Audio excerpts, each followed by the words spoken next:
Search but you stay lost. We are reaching for the stars, but we're making this too hard. And I wonder where you are. Mysterious, that's the part you always show, 'cause you're too curious. Maybe you should take it slow. Mysterious,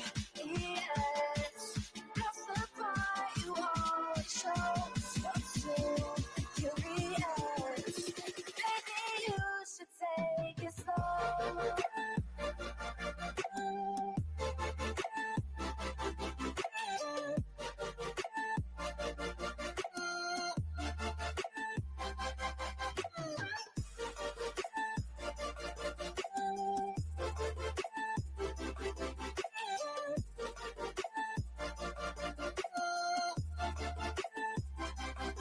We're dreaming in the dark. We are nothing more than dust. You search but you stay lost. Search but you stay lost. We're reaching for the stars. We're making this too hard. And I wonder where you are. Mysterious, that's the part you always show, 'cause you're too curious. Maybe you should take it slow. Mysterious, that's the part you always show, 'cause you're too curious. Maybe you should take it slow.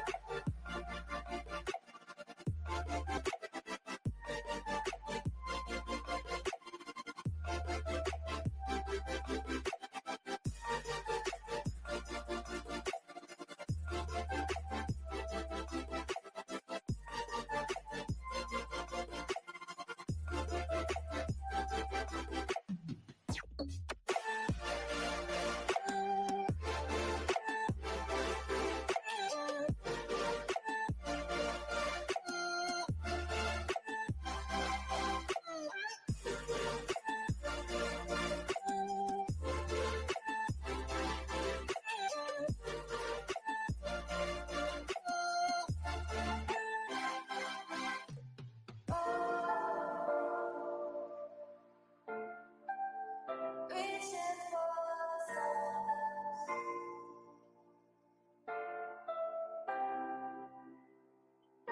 I wonder where you are.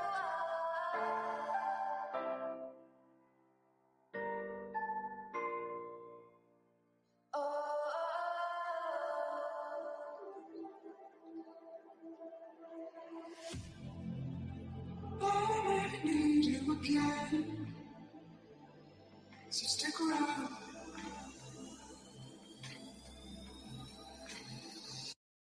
So stick around.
world around us. They don't need to know. Come find me where the sun sets and say you'll never let me go. You're the one I want.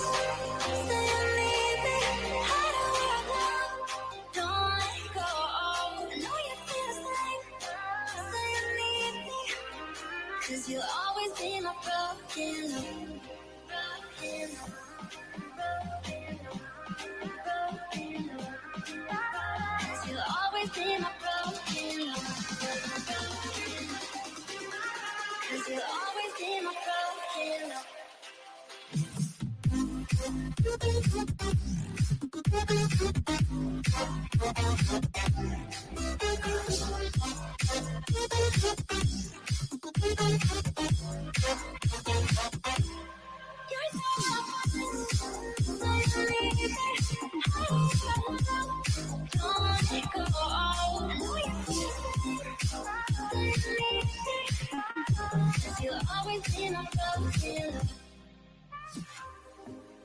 They don't know how we love when we're letting close. With you, I know I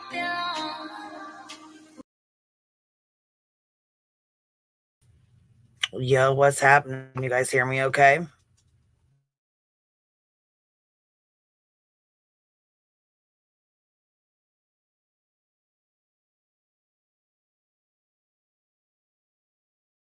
We encourage you to tune into your local TV stations to watch a live stream. So we are expected to hear some sort of news from them, possibly on the discovery of Robert Card's body. Again, we are along Lisbon Street. Across from us is Capitol Ave, which is blocked off right now by police from the town of Lisbon. So that's what we're seeing right now, guys. And we are just waiting to hear if this is exactly where Robert Card's body was found. This is the area where police have been looking for quite some time. Alex, if you can hear me, you were on a scene last night that was much different from what you're showing now, where there was a lot of police activity, several armored vehicles. It looks like you're being held back from that, and this scene doesn't look like that tonight, correct? No, from what we can see, this scene is a lot quieter. I'm just seeing two members of law enforcement, whereas yesterday there were dozens of law enforcement members, and they were all coming down on this one home in Bowdoin where there possibly was Robert Card, where police thought Robert Card was, but it turned out to be empty. Robert Card was not in that home. We saw, and with law enforcement, we saw armored vehicles, we saw a K-9 team, we also saw a helicopter circling that home where law enforcement thought Robert Card was staying. That turned out not to be true, but his body has been found here in Lisbon Falls. It's just not exactly sure where he was found. Again, if you're just tuning in, his body was found. We are standing along Lisbon Street in Lisbon Falls, and across from me is Capitol Ave, which is blocked off by police. A much different scene from yesterday in Bowdoin, where we had lots of law enforcement come down on this one. Hey, Tim, what's up? Quieter here tonight. Hey, what's up? And we're fairly to the boat launch. That is where police have been searching and authorities have been searching for Robert Card, and that's where they got access to the Androscoggin River. Yes, they did, Alex. Earlier today, we had crews on the scene there as they were combing that river. I also want to point out that behind Alex, you can see the traffic flowing smoothly there because the shelter in place has been lifted. So people are back out in that community tonight as the state is really having this moment to really big sigh of relief. Yes, for sure. Just to put some context to what Alex just said, a very important point about the distance from where he was found to where the boat ramp was is about 1.1 miles, basically right down Lisbon Street. And it's right along the building where he's being reported to be found is right near where the rail trail parking is for Lisbon Rail Trail. And Blue Ox Malt House, if you know that area, it's right behind Lisbon High School. Okay, and that is in the area, sorry, Zach, between the two kind of roadblocks on Lisbon Street that happened Wednesday night. Which is where you were. Yeah, which is where I was on Wednesday night. Yeah, I could only go so far, just past the mobile. So they basically they found his body, and they're gonna have a press conference soon. So what I have this one, the news one on, and then I have this one where it says Maine State Police hold news conference after body of Lewiston murder suspect found. So they're actually showing pictures of the victims so far. Yeah, I've seen a little bit of that. Yeah, it's really sad, man.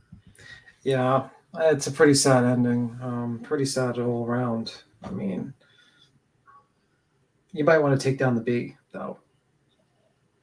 Oh, is it over? Okay, I didn't even see that. Thank you. I didn't see that. Yeah.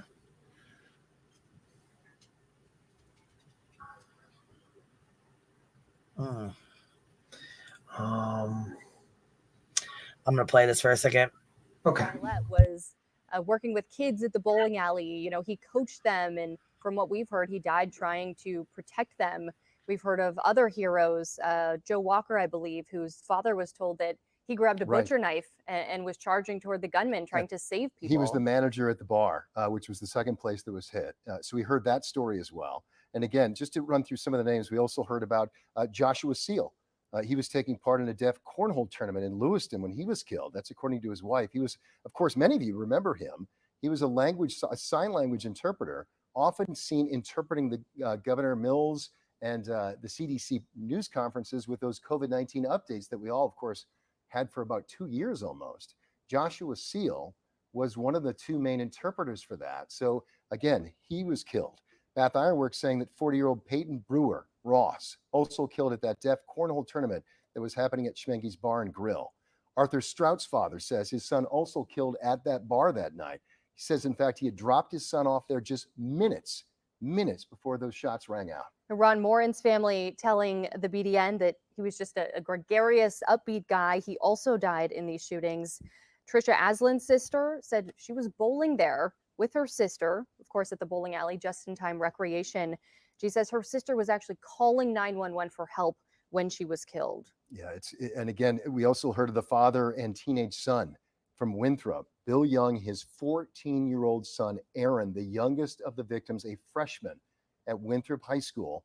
They were gunned down in the rampage that happened at the bowling alley. So among the very first people killed. And certainly now more of the focus can shift to these victims, those who lost their lives, those who are injured, and the path ahead, now that the manhunt has come to an end. Yeah, so much of the focus, again, and the anxiety, as we've been saying, has been on this suspect, and rightly so. I mean, a lot of...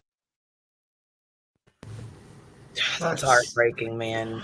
Yeah, and a lot of these guys are breadwinners, so not only that they lost a family member, but now they lost a person that's probably earning money. So the families probably are just, it's just a double hit. I was gonna say this is gonna hurt a lot of people down the line. It's just so sad and so unnecessary. You got a bunch of people just trying to have fun, good, clean fun, just bowling, and pool hall, and you got some crazy person that comes in there and starts shooting them for no reason. And it's just be a ripple effect. Yeah, you're right. It's just a ripple effect. Basically, now these people who had jobs, their families got to have a harder time to support themselves. It's just not good. I wish there was some sort of fund to actually help the families, these victims, that the government had in place or something like that, so that they, get some financial help at least a little bit. But yeah, it's pretty sad. Pretty sad. Where they have reportedly found Robert Card's body. And so it's just interesting that has been the main area of focus now for 3 days. And it shows that, as we were saying earlier, I mentioned you talking about the press conference this morning, that police were really laying out their strategy for searching today. And clearly, it reminds me of the Brian Laundrie situation when they were looking for him and they had a spot where they thought he was going to be at, like a general focus area. And it took his parents going out there, that day. At the top of the hour, Shannon Moss messaging us. Yeah.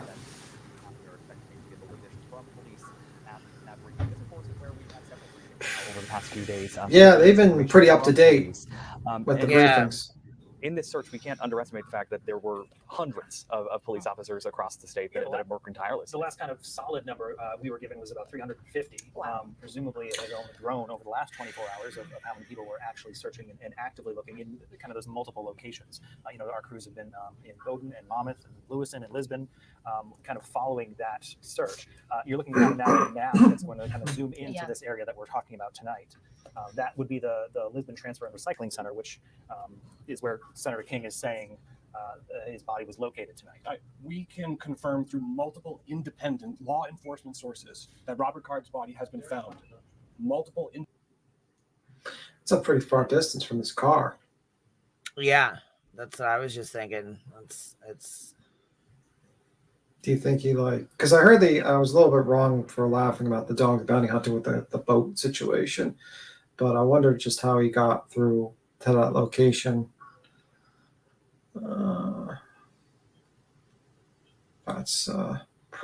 That's big, Yeah, bit of a trek. It says the car was found up here, and then he was found down here. So now it says car found there. Yeah. Then they said he was found at the recycling center. So that's down here. Yeah. It's a bit of a trek. The family has shown the teen's photo and family. Yeah, I seen that. Yeah, I don't know how that's. I guess I got to explain that in the press conference. Hopefully, explain how he, kind of moving on scene because they had a pretty big manhunt for this guy. I think it was actually probably a bigger manhunt than what. I think it was a bigger manhunt than for the escaped convict. They basically locked down the entire area, and they had yeah. This is right now. This is them recording now, live right now. I'm guessing. Town here now tonight. We have McDonald's, we have Walgreens, we have Dunkin' Donuts, we have Chronicles. Domino's Pizza here. This is very different from where we were yesterday, and we are expecting to get more news tonight. We mentioned that there's that press conference in Lewiston at 10 o'clock where some information is going to be shared. Maine State Police, they tweeted out, we encourage you to tune into your local TV stations to watch a live stream and get some more information. You're looking at some members of law enforcement here blocking off Capitol Ave there with the town of Lisbon. Right down that road, that's where the Maine recycling plant, where Robert Card's body was found. Thank you, Alex, for that perspective. We'll be coming back to Alex in just a few minutes, who is there in Lisbon at the scene of where Robert Card's body was found. We also have another reporter who just arrived there in Lisbon. Brooke Griffin is joining us. She's been out and really all around that area, similar area in Maine today. Brooke, what can you tell us about what you see? Yeah, this is an incredibly different scene from what we've seen all day today. This is here at the Lisbon Industrial Park. If you're familiar with the area, it's a Lisbon Street, and it has the Walgreens. There's McDonald's to our right now. We sat at this McDonald's for a little bit today. We got food here. It was completely quiet. There were no reporters. There was no law enforcement. It's a completely different scene from about 6 or so hours ago. Now, what we do know so far, again, the Associated Press, along with our own sources here at News Center Maine, have confirmed that Robert Card has been found dead, supposedly here at this recycling center, Maine, is what it's called, I believe. It's just right down Capitol Avenue, again, near the Walgreens.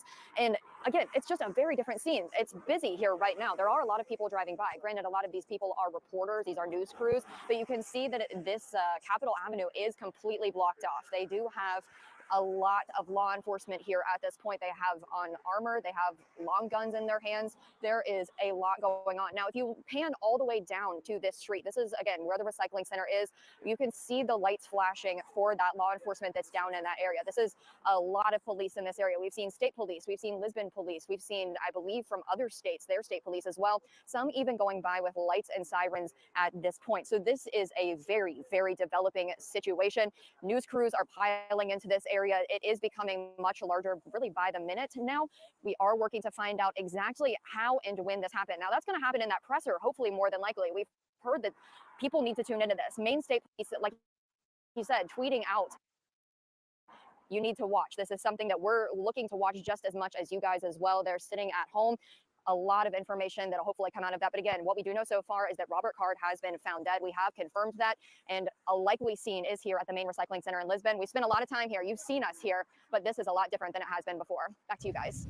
And Brooke, I know you were in touch with several local first responders in the area of Bowdoin, Lisbon, the general larger area today. Did they give you any insight about what this search has been like, both from a tactical perspective, but perhaps even as a personal one? Yeah, so I have been talking to one of the fire chiefs in this area. I don't think he wants to be named at this moment, so I actually don't want to say what town he's from, but it is right here in this area.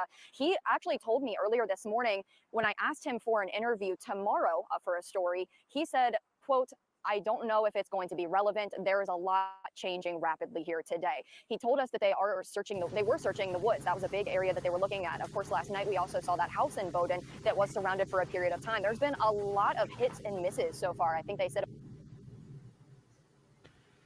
Yeah, and as of right now, we're just waiting for the presser to start. Yeah, it's starting like about what, 7 minutes? I think so. I'm gonna go try. I want to go pull it so we have it ready. Yeah.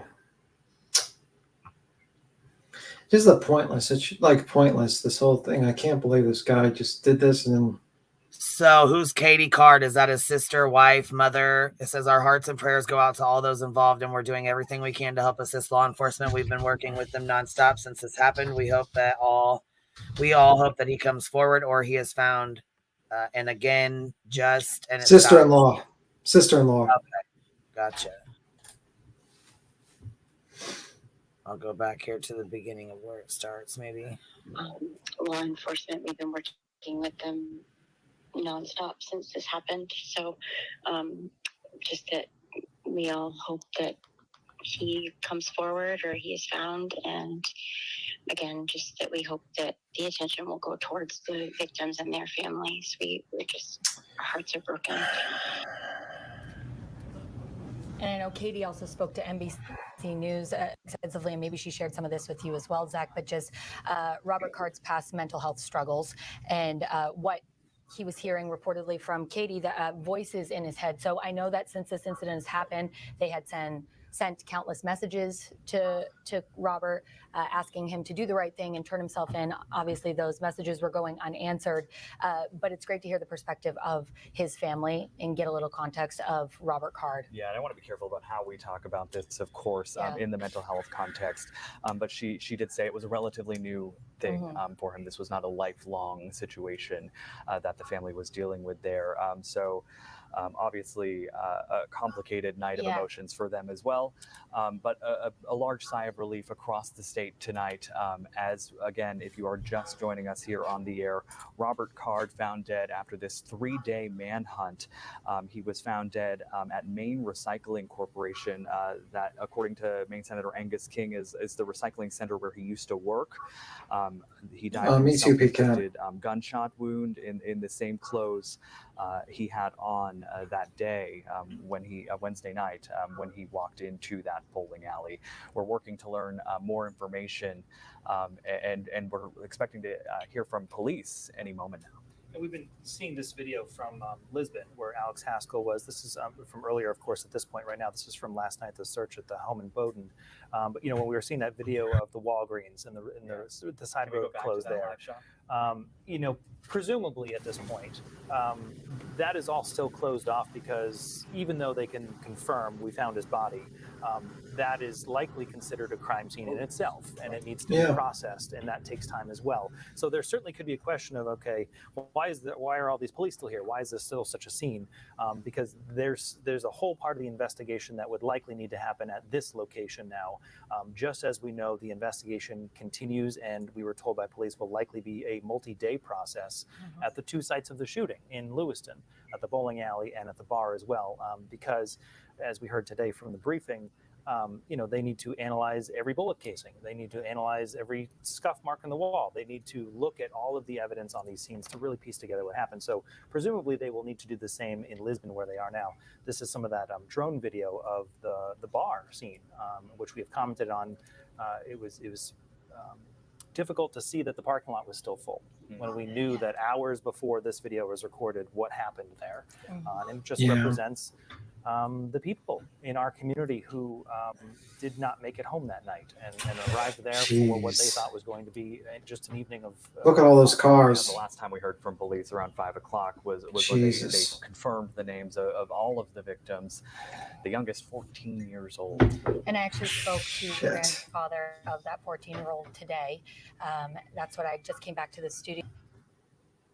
Man, look at all those damn cars. Man. What do you think, Queen? I think it's awful. It's hard. I mean, it's heartbreaking. I mean, all these people's lives changed, and because he had a mental break or whatever they're calling this. I just Yeah. Just thinking about it, like you don't like when you hear like 18 people dead. Well, it And makes me really angry because he was in a mental health facility already and he had firearms. I don't understand why or how he was able to keep those. yeah, I don't know why they weren't confiscated and at least held for like review of like, hey, are you mentally sound enough to have weapons? Right. Because less people would have died if he just had a handgun or if he had like a knife or whatever, in my opinion.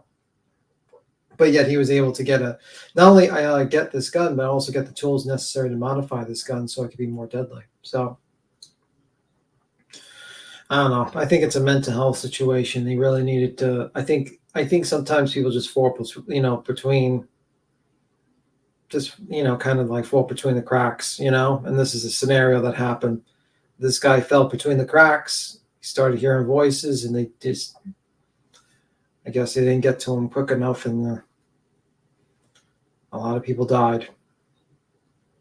And when you look at those cars, you just know. You think to yourself, "That's a lot of people. It's a lot of people not going home." Shit.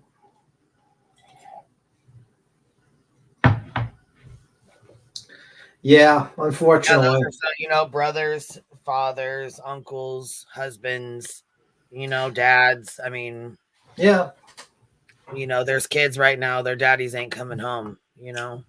There's wives right now. Their husbands will never come back. You know what I mean? There's the 14-year-old and his dad. I'm sure, his mother and his wife, the wife and the mom, I'm sure she's probably just beside herself. She not only lost her husband, but lost her son too. Yeah. I hope, what? I mean, I wish that the one thing I will say is there needs to be some sort of help to these families from the state or the government to financially help these people. Isn't there? Don't they offer them some sort of? I don't know. If there is, that's good. If there isn't, that would suck. I would hope there is. I mean, honestly, but do you have the presser in the back? If not, I gotta go. I need to go. You gotta you gotta get it. You gotta get it. Okay. You just, yeah, just a terrible situation.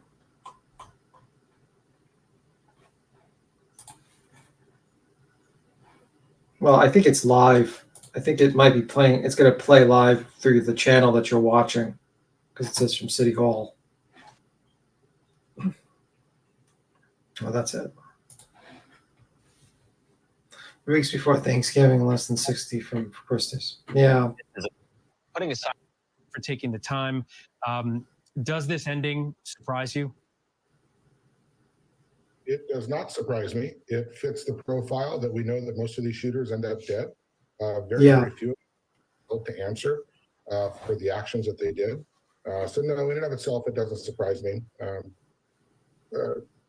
Unfortunately, it took a few days, and as the other commentators have mentioned here, that has delayed the healing process. That has delayed some very, very important things that need to take place in the community, and now they're able to shift their attention to that. Yeah. Is there significance, you think, about authorities telling us where the shooter's body was found near where he had worked? Is there significance there to you? Well, Brad had talked about it when he did. It is absolutely true that these shooters quite often, or people that carry out these attacks, quite often go to something that is familiar to them.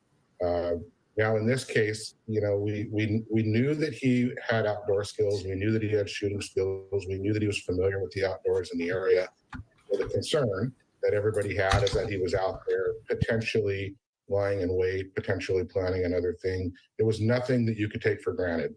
But the fact that he went someplace that he had some familiarity with, that fits the profile of what most of these people do. You unfortunately have more experience than most in a situation like this. I'm wondering, over the last 3 days when they've been looking for him, we saw them go to one of his homes and literally over loudspeaker with lights come out. We know you're in there. He wasn't. That's standard practice, I was told, when issuing a search warrant in a situation like this. But do they do teams go back to places they have already cleared in a situation like this? In other words, do you think they had maybe been to this area and just didn't check in the specific place his body was? Well, it's very, very possible. I don't know how far away his body was found from his car.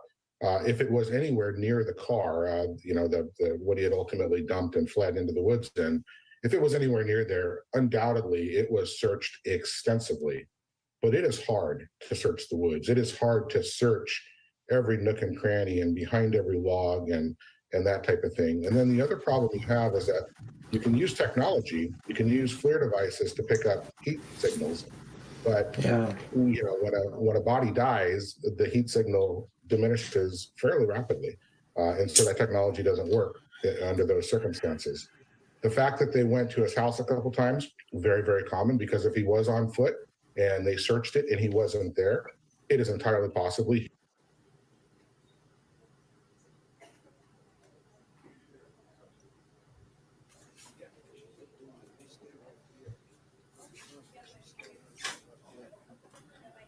Well,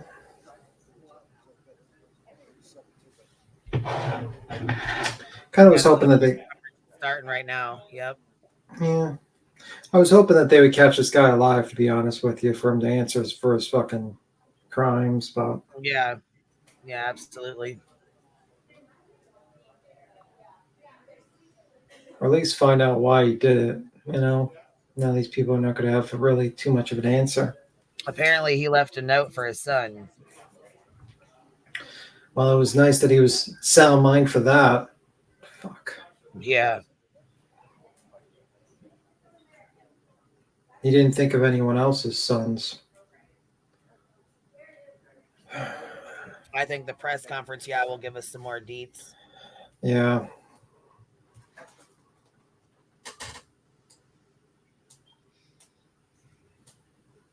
Yeah, that's what they were saying, Lady Tara, that he was found at the recycling place that he worked at.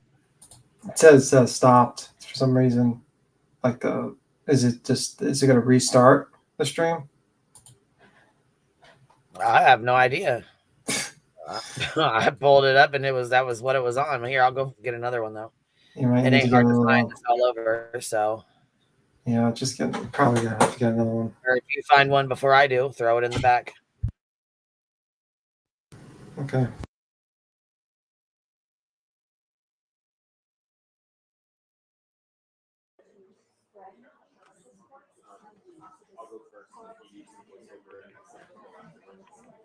You can't hear anything right now. It's probably going to restart because this is way back in the back.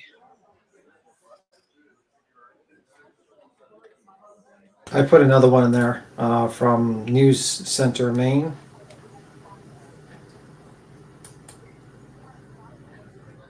Just in case.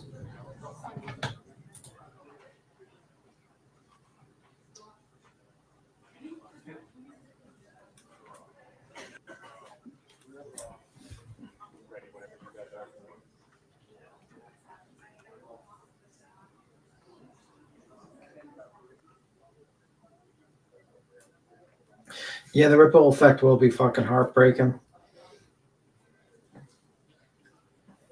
Here's one that's a little bit closer.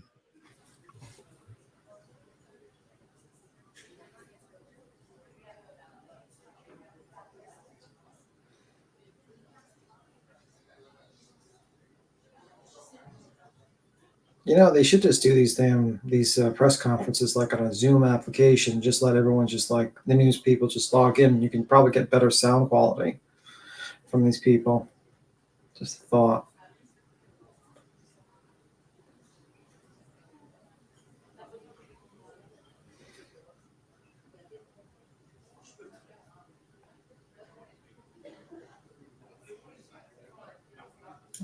Does anyone know sign language?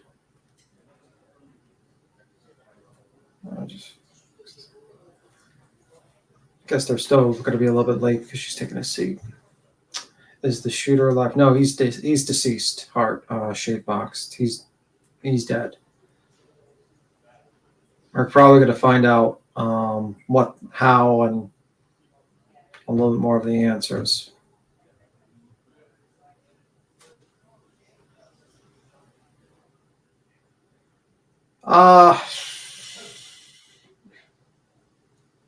If he was hearing voices due to getting a hearing aids, so nobody sane carries out that type of crime. Well, you can make that argument with most mass shooters, to be honest with you, who didn't hear voices. No sane person would ever actually start murdering a bunch of innocent people for no damn reason. So, Well, while we're waiting on this press conference to start, look at this. You ready for this? what? Look right here. Look who's at the press conference. Fuck. JLR. And he's in the back. Yep. He's in the back.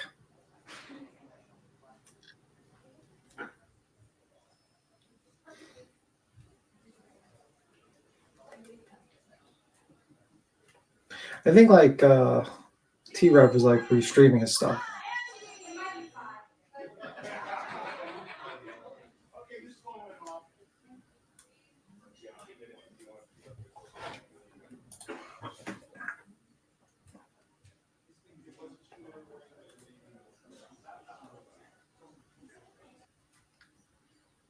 Well, that's also probably for the audience because I'm sure not everyone, and there's deaf people watching too. So, oh, what the hell? What's going on? We don't know. I mean, we could speculate, but I don't know if it was self or what. I don't know. I'm guessing that was the case, but we'll probably find that out when. Yeah, I was gonna say I'm guessing he unalived himself, but we have to wait for them to say it. Yeah.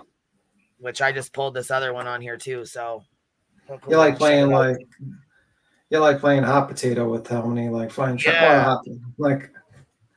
just crazy. Just crazy.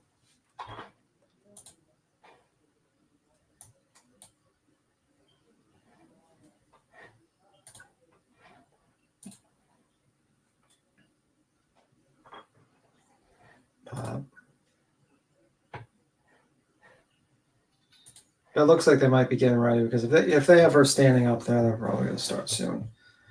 Hello, Dictum. Let me see.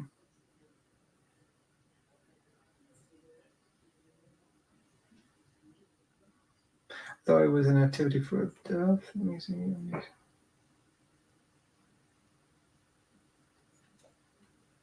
Yeah.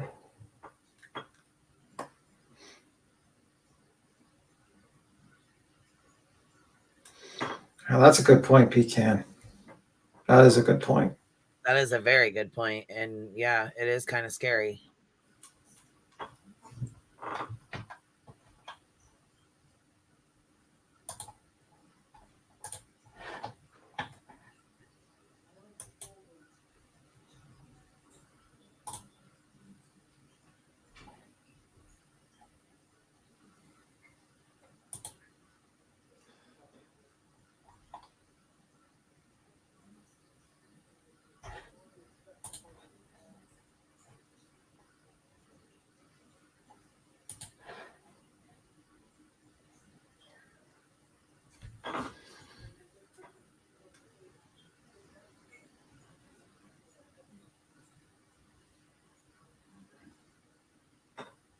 Yeah, I'm glad too, Heart Shape, that the community can actually start reopening and try a healing process.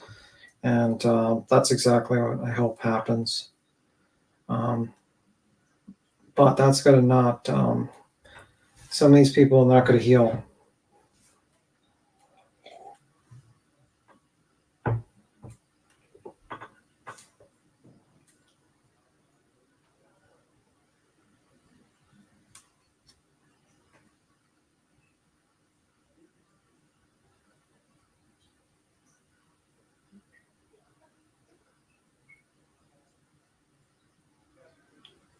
Shit.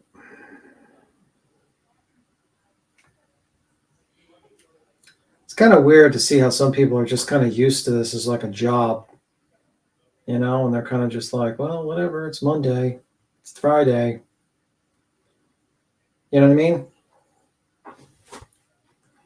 Because I'm just seeing these people's interactions. They're kind of laughing, having a conversation. A little weird to me, but okay. I guess you get used to it, unfortunately, for these people.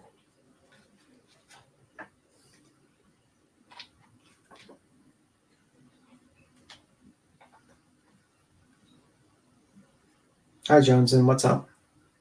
Yeah, it's not a laughing matter, but yeah, they need to start. They're like 15 minutes late, but my guess is they're just getting the information probably, and they're probably figuring out what to say. Yeah, I probably agree with that.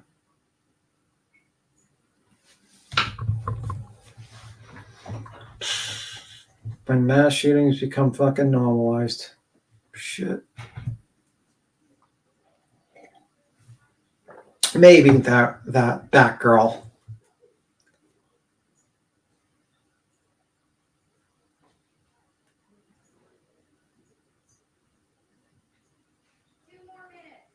Two more minutes, guys. 2 more minutes. That's 4 minutes, and probably. Maybe 5. No, I'm serious. We're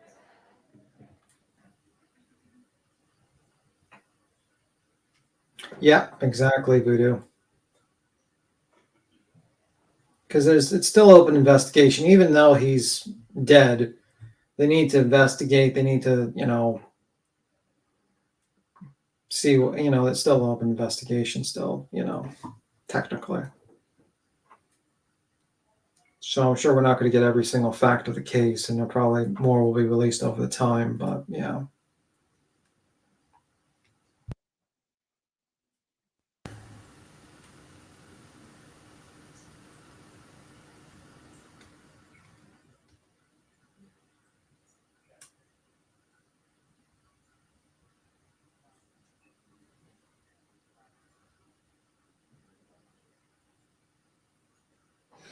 Could be wishful. Or it could be when you get used to it and it's your job. Believe me, if you do if you do a job every day, it just becomes work. Even shit like this. Strangely enough.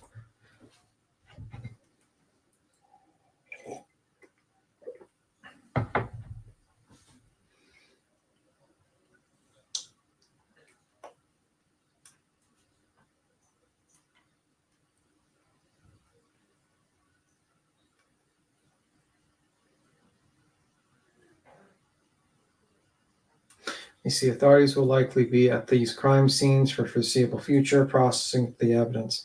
Yeah, absolutely. And they probably want to figure out how do you get the guns, where he got the wet parts to modify the guns. Did anyone sell him any of these things? Or is any of these parts they used illegal? Who sold it to him? Are there other people who, are responsible too? I mean, I don't know. They'll probably check it out.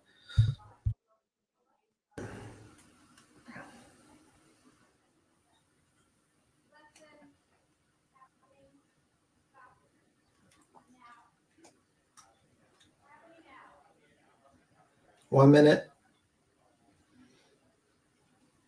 It looks like it's going to be longer than a minute.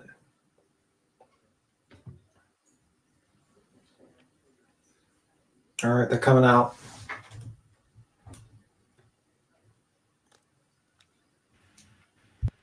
All right, I got the sound all the way up, so.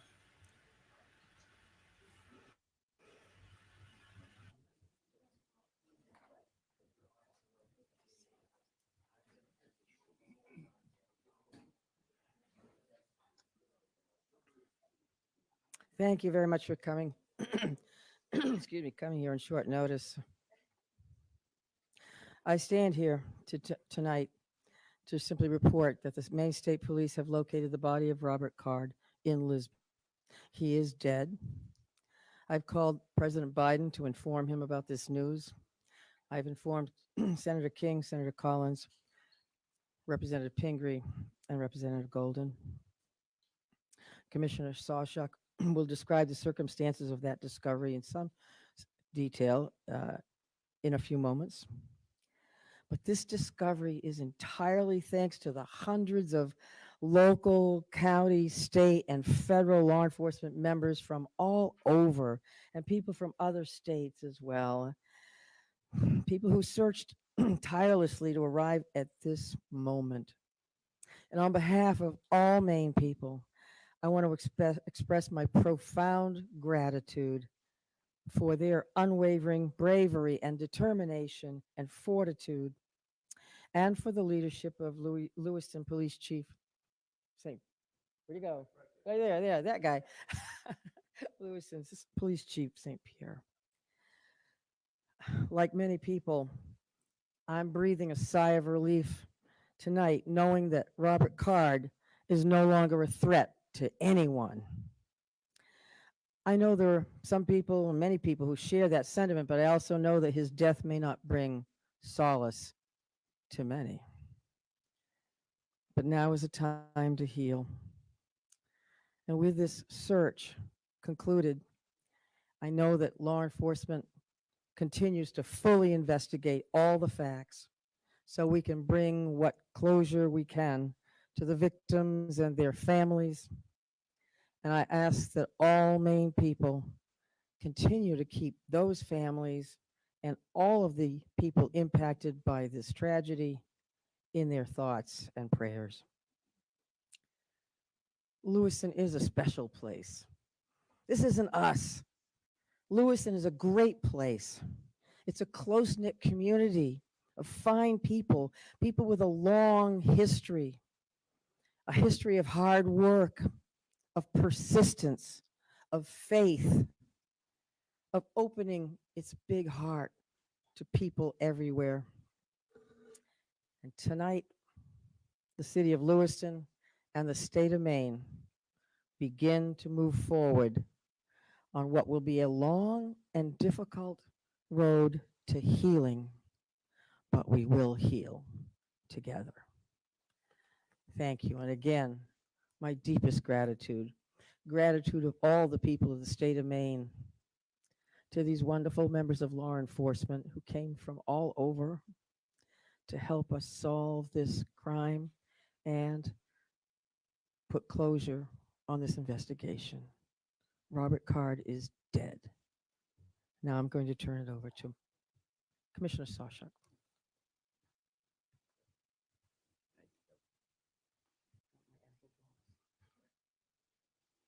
Thank you very much, Governor. We truly do appreciate all of your support.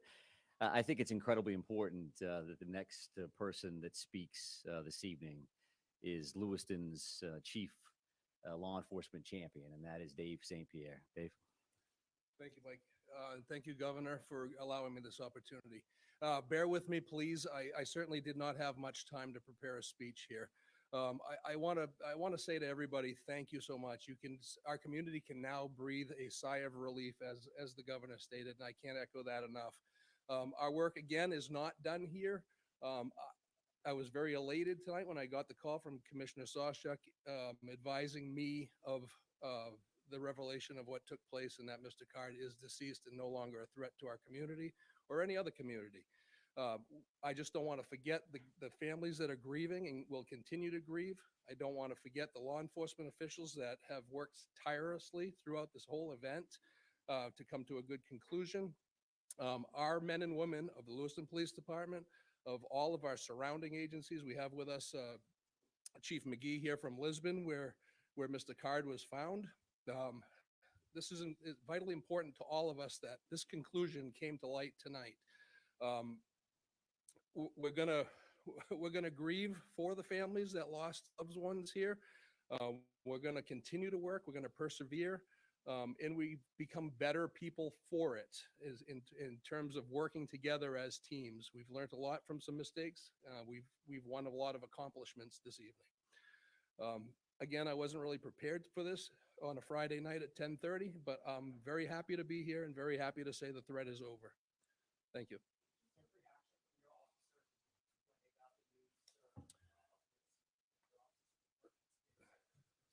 Sure. So our officers are being notified now as we speak. Some know, obviously, sooner than others. There are many that are still home. They're home with their families. And I'm quite certain at this point in time, we all know about this. This is something that all of our law enforcement personnel, ours and any surrounding community, has been paying very close attention to in awaiting positive news or good news. And this is by far the best news we've had in quite some time.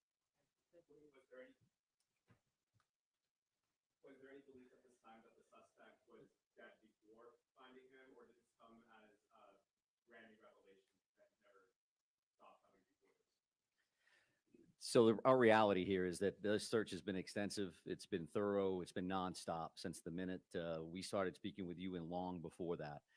So all of these options are on the table as we knew. We continue to search locations, in some cases multiple times. And we will have more information about exactly how this went down. We're going to have another briefing tomorrow morning at 10 o'clock. And I would please encourage you to think about next steps from your end, information that you would find important. And I will say that this is not going to be a long Q&A this evening. We wanted to make sure that we got this information out as fast as possible and as responsible as possible. And what I mean by that is that the time between the notification of the press release and now, there wasn't a lot of details there. There wasn't a lot of details there because we wanted to talk to the victims' families. We wanted to say, this is coming. It's important that they heard that information as close to first as anybody else. And you know who else we called? Was the family of the suspect. And they lost a loved one in this scenario. And there were many of that family that was very cooperative with us throughout. So they deserve that phone call. So we had those conversations tonight before joining you here. We also got a chance to spend some time with the brothers and sisters of law enforcement and our public safety partners that have been so incredibly helpful over the last few days, to say the least. So, one second. So right here, sir. So at 7:45 this evening is when Mr. Card was located. I won't give you an exact address. It was near the river along Androscoggin in Lisbon Falls was the actual location. Ma'am, did you have a question? Ma'am, did you have a question? That all remains to be seen, right? So our reality is that we found that body at 7:45 and it's 10:25 now. So there continues to be a lot of work that needs to be done here at the scene with the medical examiner's office. So there's a much more follow-up to what happened. But sir, did you have a question?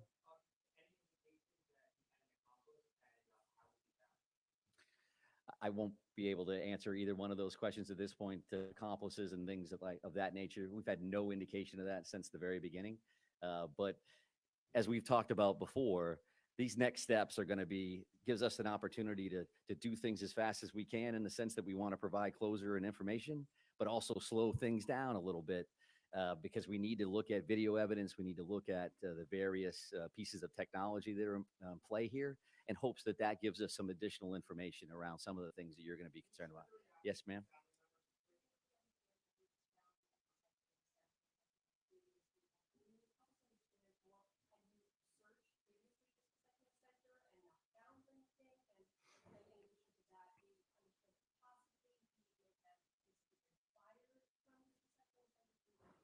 Yeah, I'm happy to take a look at that information in hopes that I can get that back to you tomorrow morning at 10 o'clock.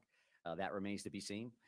Again, we have attorney generals that we need to work with and other individuals that are in play here. I'm going to take a couple more questions again with the mindset that it's 10 o'clock tonight, and we do want to come back tomorrow morning to have this conversation right here.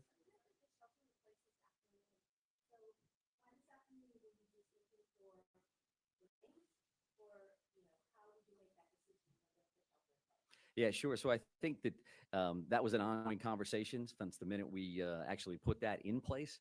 We knew that that was an important decision. Certainly from our perspective, it made complete sense to put that order in place immediately based on the violent nature and the traumatic nature of these crimes. And as things progressed over the next few days, since Wednesday to now, we've had a lot of conversations with various town and city leadership, with the governor's office, with Chief St. Pierre, with business owners, with residents. And we have to have that balancing act of pluses and minuses. And we had that initial surge with those communities, and those communities made perfect sense for an order. And as things tended to slow down, we didn't have any immediate threats. We made the decision to back off that. I would also just want to mention this because a fellow commissioner had asked me to do this, and I could walk out of here before forgetting it. But Commissioner Camuso said that and passed along that actually that hunting restriction has been lifted as well. So the resident hunting opportunity for tomorrow is open across the state of Maine to include those 4 communities. There's a lot of phone calls that she would receive around that. But right here, ma'am. Yes, I can confirm that. It's an apparent self-inflicted gunshot wound. Did you have a question, ma'am?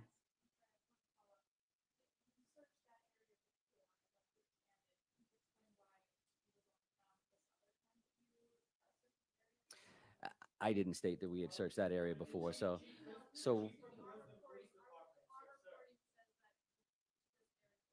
okay. As we have stated in the past, we try to use information that we can confirm one way or the other. So your reporting can say something one way or the other, and that's fine. We can talk about that again tomorrow morning. But I think we're done taking questions for this evening. Thank you very much for your patience, and we will see you soon. Thank you very much. Thank you. Appreciate it. Let's go.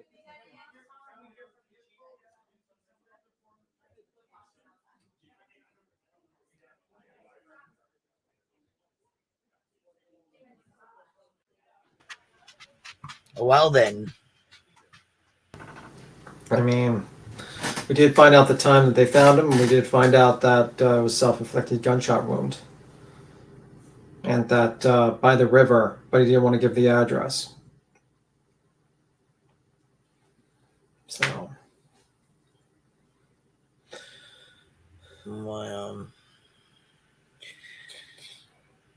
yeah, Kia, I would say so.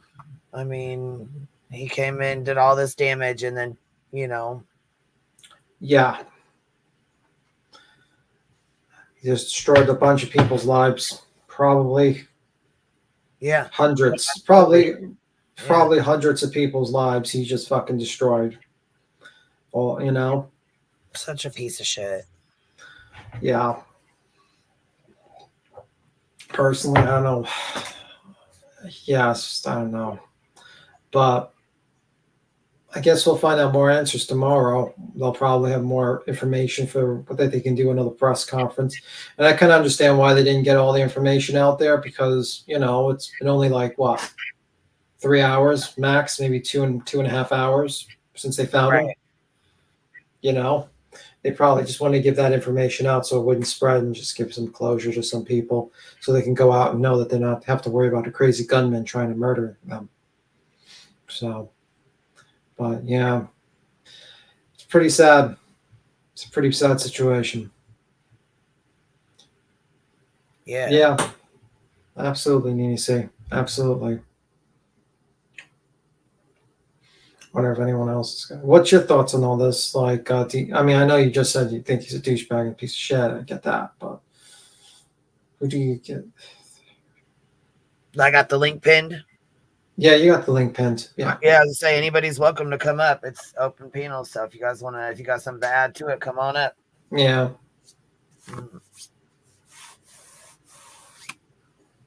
Yeah, he even destroyed his own family. Yeah, and I would say I would say his. Hopefully, no one thinks to harass his family. I don't think.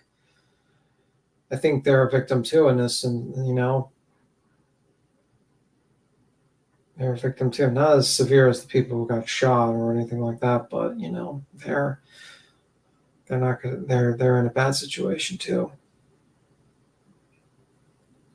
But yeah. Guess no. Let me say this. Perhaps he had a few moments of quiet clarity and realized the unforgivable horror he committed and couldn't face it or anyone else. He removed himself. He was severely ill. That could be possibly the situation. Okay, could be possibly the situation. But yeah. If he had that, if that's the case, I wish he had his clarity beforehand. Oh, look. That little girl probably just lost her papa or her dad, Yeah. I think this goes over some of the families here. We'll see if it. Members of a tight-knit community group for the deaf, a father and his 14-year-old son and a volunteer bowling instructor who shielded children from gunfire are among the victims killed in the senseless rampage. Authorities are not releasing the names of the victims, but their family members have been confirming their deaths. KTLA's Mary Beth McDade is live in the news center with more on what we know about the victims tonight. Mary Beth. Mike and Jer, 18 people lost their lives in a matter of minutes at two different locations, a bar and a bowling alley. Well, tonight we're learning more about who these victims are, several of whom tried to stop the shooter from killing others. My son was a hero, took a long blade knife and tried to go after the gunman to stop him from shooting anybody else. Leroy Walker is talking about his son, Joseph. Joseph was the longtime bar manager at Chimangi's Bar and Grill, one of two Lewiston locations the shooter carried out his rampage that left 18 dead. 16 have been identified by family and friends. The gunman shot him and killed him. Leroy says he's not surprised by his son's actions. I am proud of him.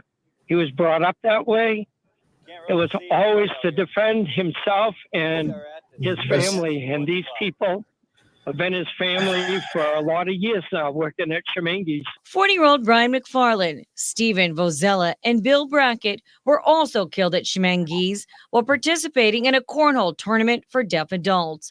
Peyton Brewer Ross, a pipe fitter and new father, also died while playing cornhole. Josh Sealy, 36-year-old father of 4 and sign language interpreter, will be remembered for always putting his family first. 38-year-old Max Hathaway was at the bar playing pool. His wife and toddler had left early when the baby became fussy. And 44-year-old Arthur Strout was also playing pool. He leaves behind 3 children. Rod Morin will be remembered as an upstanding man with a lot of joy in his heart. Prior to the bar, the mass shooter walked into a nearby bowling alley, which was packed with kids and families, and opened fire.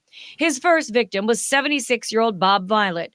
Bob had set up a youth bowling league and was in the middle of teaching children when the shooter walked in. 53-year-old Tricia Aslan worked at the bowling alley part-time, but that night her brother says she was bowling for fun.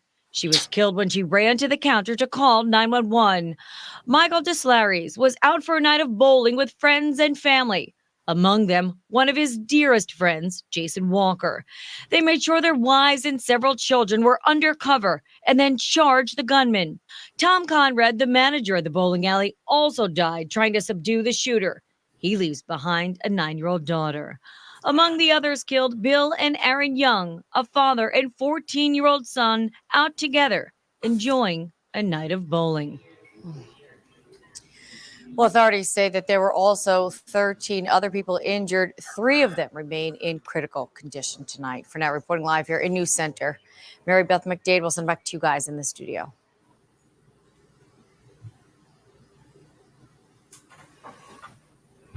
That's tragic. That's fucking tragic. Yeah, I was gonna say that kind of I wanted to go over the victims so we could at least hear a little bit about them, Yeah. And so I wonder. It makes me. Why target them? Was there? I think it's just random. Oh man. I think it was just random. I think And that reminds me when the baby got fussy and wanted to leave, Yeah. I think he just went there randomly. He wanted his last shot of the world, and he picked the most populated area to go to. I mean, he was there before, so maybe he knew it was going to be packed. I don't know. It's just sad. But there was a lot of brave people there. You got a multiple people trying to rush the guy. I don't think a lot of people would do that. I think that takes a special type of person to charge a gunman and try to save people's lives, even though just disregarding your own safety and just try to save people's lives. That is a selfless act. So he had been both places, and he was hearing voices when he was in both places, according to his sister-in-law. Thank you for that information, Star Nick. But yeah, those people were brave. Wish if we lived in a perfect world, they would have subdued him, but unfortunately, they didn't get him. Shoot. He knew both places, and he went there. He was familiar. Yeah. I don't know if it was random. Seems like he was targeting the deaf folks community. I don't know about that, Pecan. Maybe we'll find out more details about that, to be honest with you. But it is what it is. We'll find out in the next couple of days. There's a note apparently left. I don't know if we're going to be able to see the note. We might never see the note. Right. We may never see it, but it would be nice if we could, if we knew what it said. But I guess we always want a curiosity to find out how, go on, Duke. Why someone does something, yeah. Guess you're having Duke problems, I guess. Supposedly, he had broken up with his girlfriend and lost his job. He self-inflicted by his former place of employment. I don't know about that, General, but that'd be news to me, General. I think that was mentioned on one of his news stations. I do believe that. Let me see. Yeah, I don't know. A lot of lives being destroyed. I don't know. We don't take care of our own. Yes, I mean, it is. There's really nothing you can do about it now at this point, but it sucks that it had to happen this way. So General Jenny says supposedly he'd broken up with his girlfriend and lost his job. He self-inflicted by his own former place of employment. I know that, the self-inflicted part. I didn't know about him breaking up with his girlfriend or lost his job situation. No, you're not being North Texas, but anyway. I don't know if anyone else has anything to add.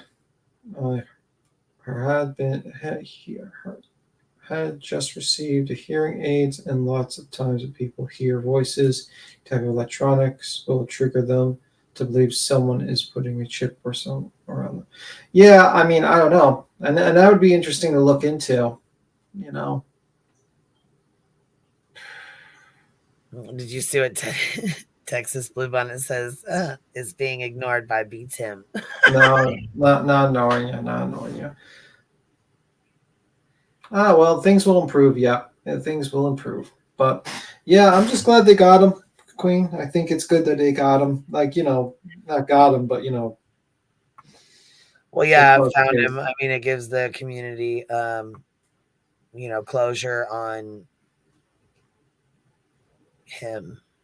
Yeah, but they need to do something about, if a guy's hearing voices and he gets committed, someone needs to look into, the procedures with firearms and that kind of thing. Yeah. Yeah, someone's got to look into that shit because, I think that's going to be what people are going to demand. They're going to demand answers for that. Yeah, but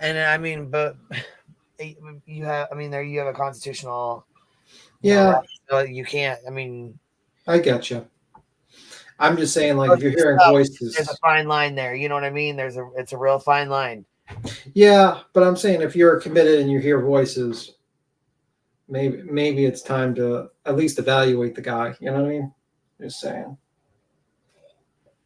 Well, yeah, but I mean, him going into the mental health facility, he was evaluated. I'm just saying, like, with the firearms, you mean? Yeah. Okay, yeah, for him to be able, yeah, I believe that as well too. Yeah, because there comes a right when you're a danger to yourself and others. Yeah. But yeah, it just sucks that this becomes like more of a more something we have to get used to. These mass shootings keep on just happening faster and faster. Last time it was the college, last time it was the college, and another time it was a school. And last time it was with a store, supermarket. Another time was in a train. I mean, just crazy. I do not know.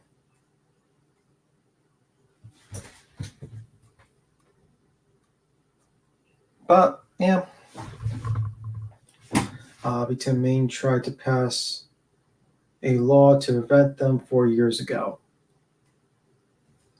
If he lived in a state with red flag laws, his guns would have been taken.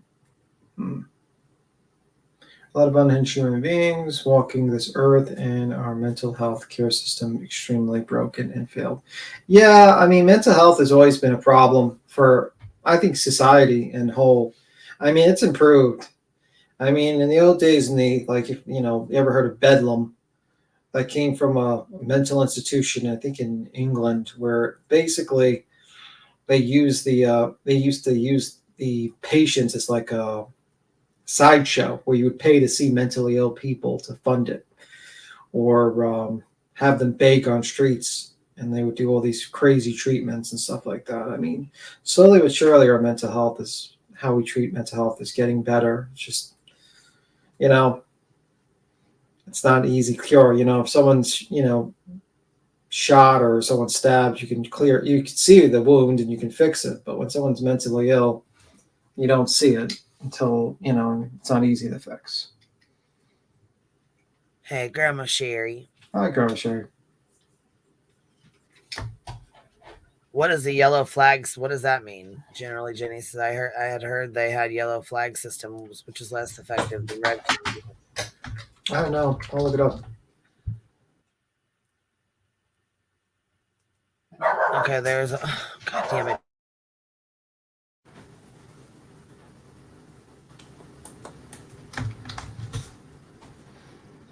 All right, let me see. Maine's yellow flag gun law scrutinized after mass shooting. State law does restrict the possession of guns by people suffering mental challenges who are deemed to be a danger to themselves or to others. AP reported the yellow flag law requires a medical professional opinion. Other states, however, go further with red flag laws that allow the temporary confiscation of person's firearm. AP Maine passed law to try to prevent mass shootings. Some say more is needed. Barely 4 years before a gunman deadly rampage in Maine, a state that is staunchly protective of gun rights, the governor signed a law aimed at preventing mass shooting like the one on Wednesday night that claimed at least 18 lives. It is called a yellow flag law, different from red flag laws cropping up in states to seize weapons from gun owners viewed as a threat. In a sign of pro-Second Amendment mindset in Maine, a gun rights group helped write the law, and critics said that while it was first step towards stronger gun safety measures, the state could save more lives by doing more, like passing a red flag law. So I guess, let me see. So state law does restrict possession. The yellow flag requires medical professional opinion. However, the red flag law allows the temporary confiscation.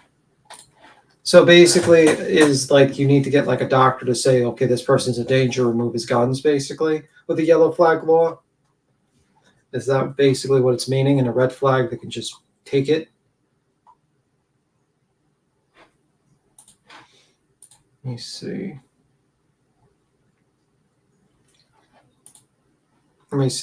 Red flag law is also known as extreme risk protection order law. Prevents individuals who show signs of being a threat to themselves or others from purchasing or possessing any kind of firearm. The red flag law provides procedural safeguards to ensure that no firearm is removed without due process, while helping to prevent tragedies like the school. Okay. Just trying to look up.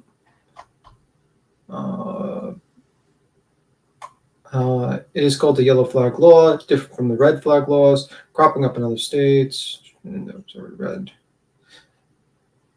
The yellow flag law and permissive gun measures in Maine are coming under greater scrutiny in the aftermath of the massacre.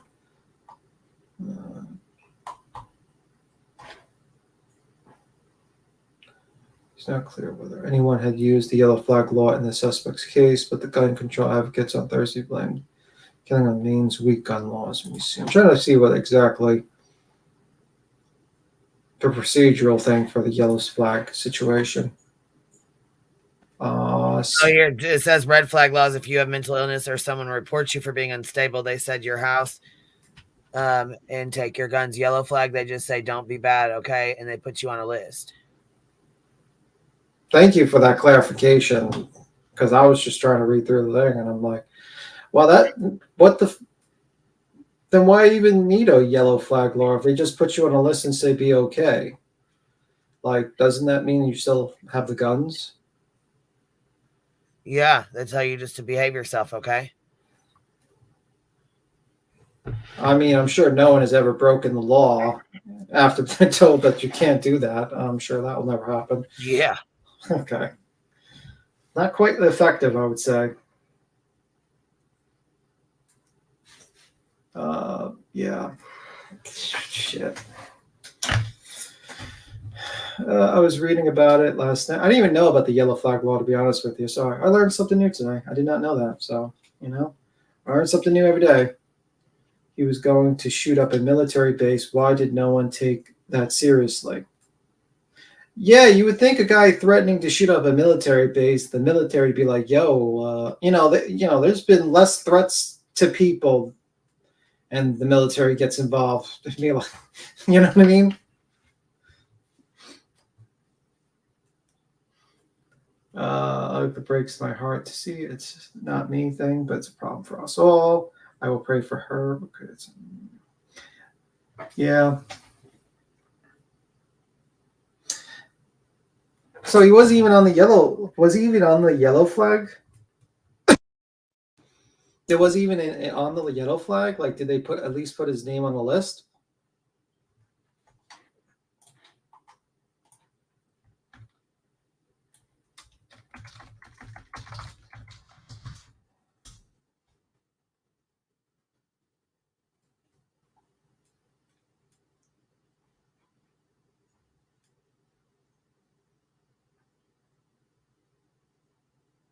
Yeah, that would be an interesting thing to find out. Was he even on the yellow flag list?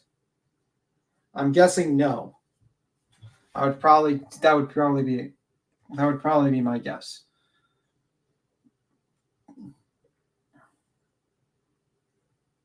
Yeah, you take people seriously. I mean, if a guy is, number one, saying that he's hearing voices and then says he's going to shoot up a military base, I would probably side with the caution and definitely investigate that man and make sure he's not going to do that.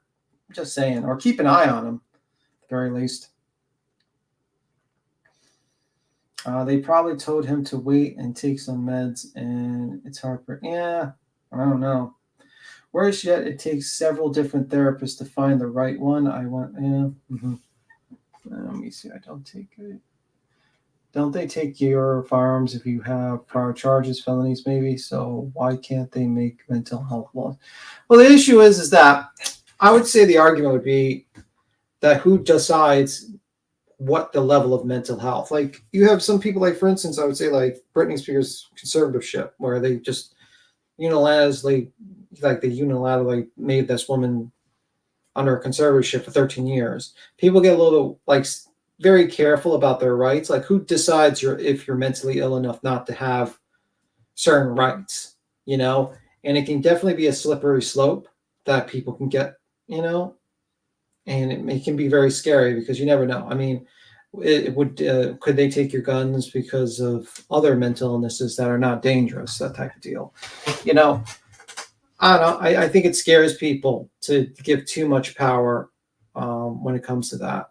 So, I mean, we all can agree that if a person's hearing voices and claiming to shoot up a place, that would probably be the time to take his guns. But, people get worried that, kind of gets, the government will try to push more and more to take other people's rights more away or something like that. So, that's my explanation. That's my understanding of it, at least. They put people on meds and they can have adverse reaction. Let me see. But I disagree about red flags being easy to enact. They wouldn't listen to me and my ex-mother. And yeah. Our country definitely needs to take better care of the vets. Well, I mean, he was a reserve, right? Petroleum reserve type of thing, right? My understanding. I've also heard he was a bit of a conspiracy theorist out there too. Well, I mean, not all conspiracies are bad. Doesn't mean he couldn't get more guns illegally. Yeah, you couldn't stop a person from getting guns illegally. I mean, you can always buy. You know what I mean? Like, if just making something illegal stopped the person from getting it, then there would be no one would be getting drugs. So yeah, it is a possibility. You just make it harder. You know what I mean? That's the end of the day. When you try to make it as strict as possible, make it harder for them. But yeah. So I think the key would be that probably having some sort of safeguard for mental health probably might have stopped the situation from getting worse.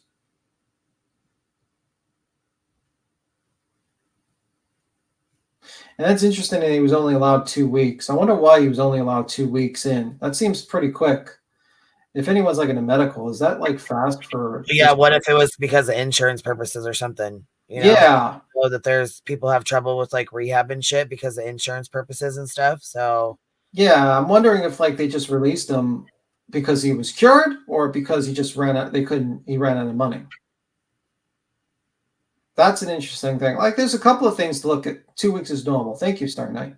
Yeah, but that seems a little quick. Like, guys hearing voices, and you're not going to keep them quicker, like a little more for evaluation. I don't know. IP psych is to stabilize. Oh, okay.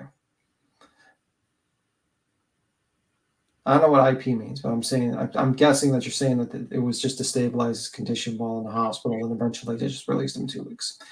I'm a registered nurse, certified case manager, so that's true with insurance. Yeah. I don't know. You have anything to add, Queen, or is there any other thing? Or I don't know. Not really. I mean, it's pretty much, Pretty much it until tomorrow. IP is inpatient. Yeah, I was gonna say it's pretty much it. He's gone, so and fuck him anyways. I feel bad for his family and the families that are affected, and they're gonna have to have, this is just the start for them. I mean, this is life changing. They're gonna have to do funerals and arrangements, and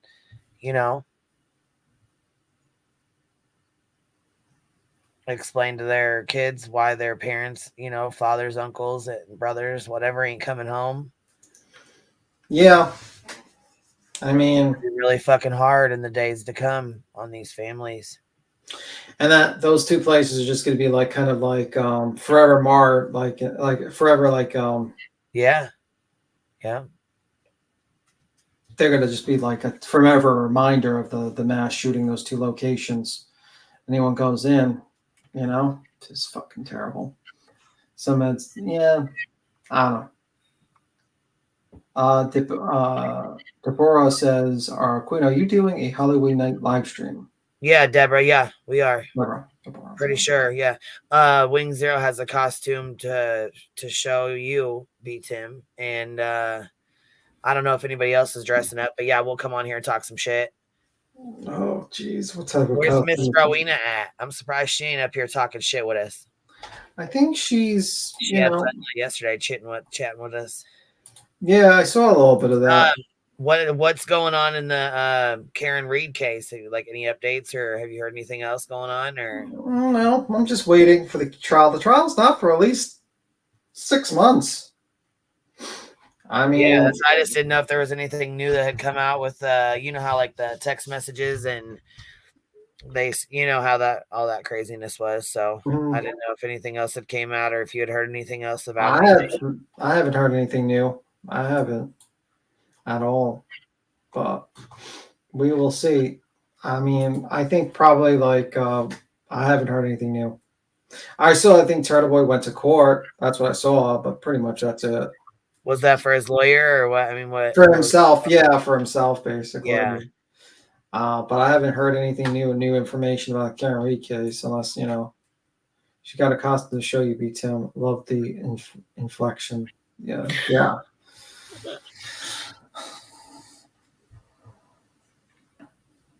I think you'll find it funny. I will not find it funny. I will not find it funny at all. Watch, it's going to be something terrible. No, it ain't that terrible. Now, come on. Oh my God. It's going to be terrible. Absolutely horrible. Now, come on. Now. Nah. Nah. Nah. Yeah, fuck it.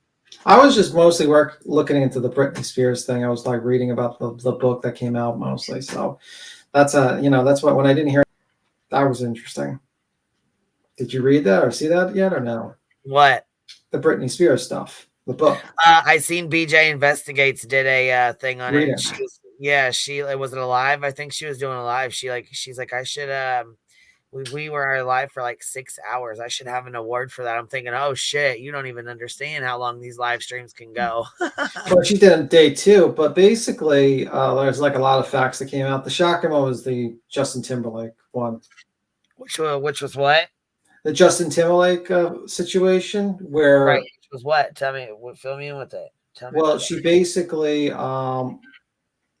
when they were together, she performed a at-home abortion in the bathroom of his child, and while he was there, and then he basically, when she was like screaming in pain, instead of taking her to the hospital, he proceeded to take out a guitar and play for her.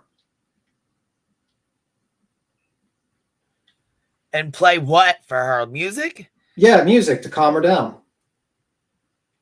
Oh my God. While she's like, screaming in pain with cramps while trying to do an at-home abortion. And he didn't want to actually, and he was like, said, oh, I'm too young. We're too young to have kids. I think he was like 19 or something, or 20. And he didn't want to do it at an actual facility because he didn't want like that So image. what, she do like the plan B or something? I mean, yeah, she took pills. She said she took abortion pills. Yeah, that's a plan B, and you usually can. I mean, usually you can. Well, I guess you could do there is another one too. Yeah, there's a plan B which you take after you have intercourse or whatever within like 3 to 5 days or something. No, she was carrying his child. And then there's the other one that you can do. Yeah. Yeah, and then he decided to distance himself and basically create a song, "Cry Me a River," implying that she cheated on him. Meanwhile, he was the one cheating on with women, apparently. Oh wow! And that's the whole thing. And then basically, it went into a few other things, like how he just basically been clowning on her for years, saying that she's sloppy, making fun of her. Even recently, he was on an award show, like not awards, like a show where he sang "Cry Me a River," and called her a bitch. And this was a couple of years ago. And then proceeded to, when he was told not to sing "Cry Me a River," he said "fuck that," because the song's basically a lie stating that she basically broke up. I mean, I was watching the video, like someone actually recorded that when he said that. Wow. Yeah, and now he's getting a lot of kickback, and now people are like, literally, he had to shut down his Instagram. Oh, like, I bet. Like, I think there was someone that actually has like the video of Justin. They said her dad's dying. Okay, so listen, I gotta ask you this. What was you said something about earlier about they made her eat certain foods. And they said she had to work certain amount of times. What fill me in with that? She had to work 7 days when she was under the conservatorship. She had to work 7 days a week, and she had to work from 8 o'clock to 6 o'clock at night, 8 o'clock in the morning to 6 o'clock at night. And she would, they would tell her what to eat, tell her to go to the gym, and she might be able to watch a movie at night. And they also had her room bugged. Like, so she couldn't call and talk to people, or Yeah, like anytime she tried to call for a lawyer. Yeah, anytime that she tried to call for a lawyer, they would basically be like, "Stop it immediately." And they said her lawyer was the same as her dad's.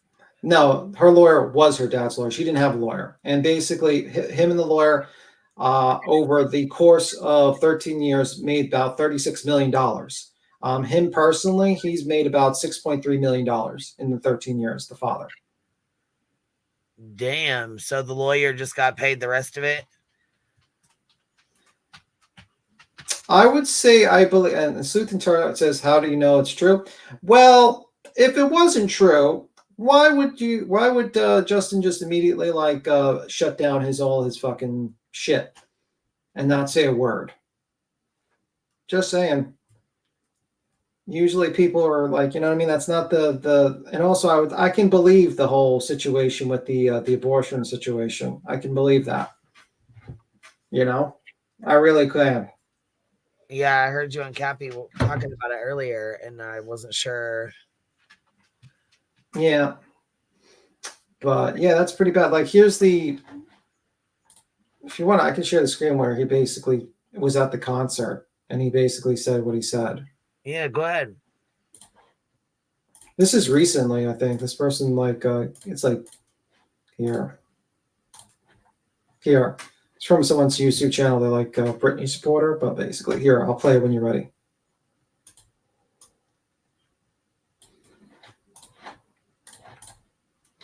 Cry me a river and call Britney a bitch.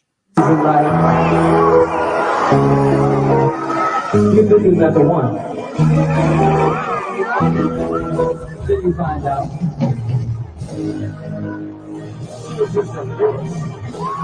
You heard him. She said she's just a bitch. Actually, I didn't hear him say that. Replay that.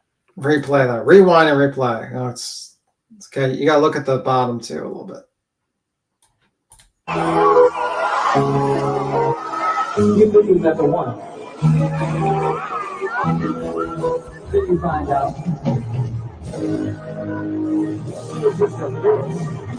You think you found the one, then you find out she's just a bitch.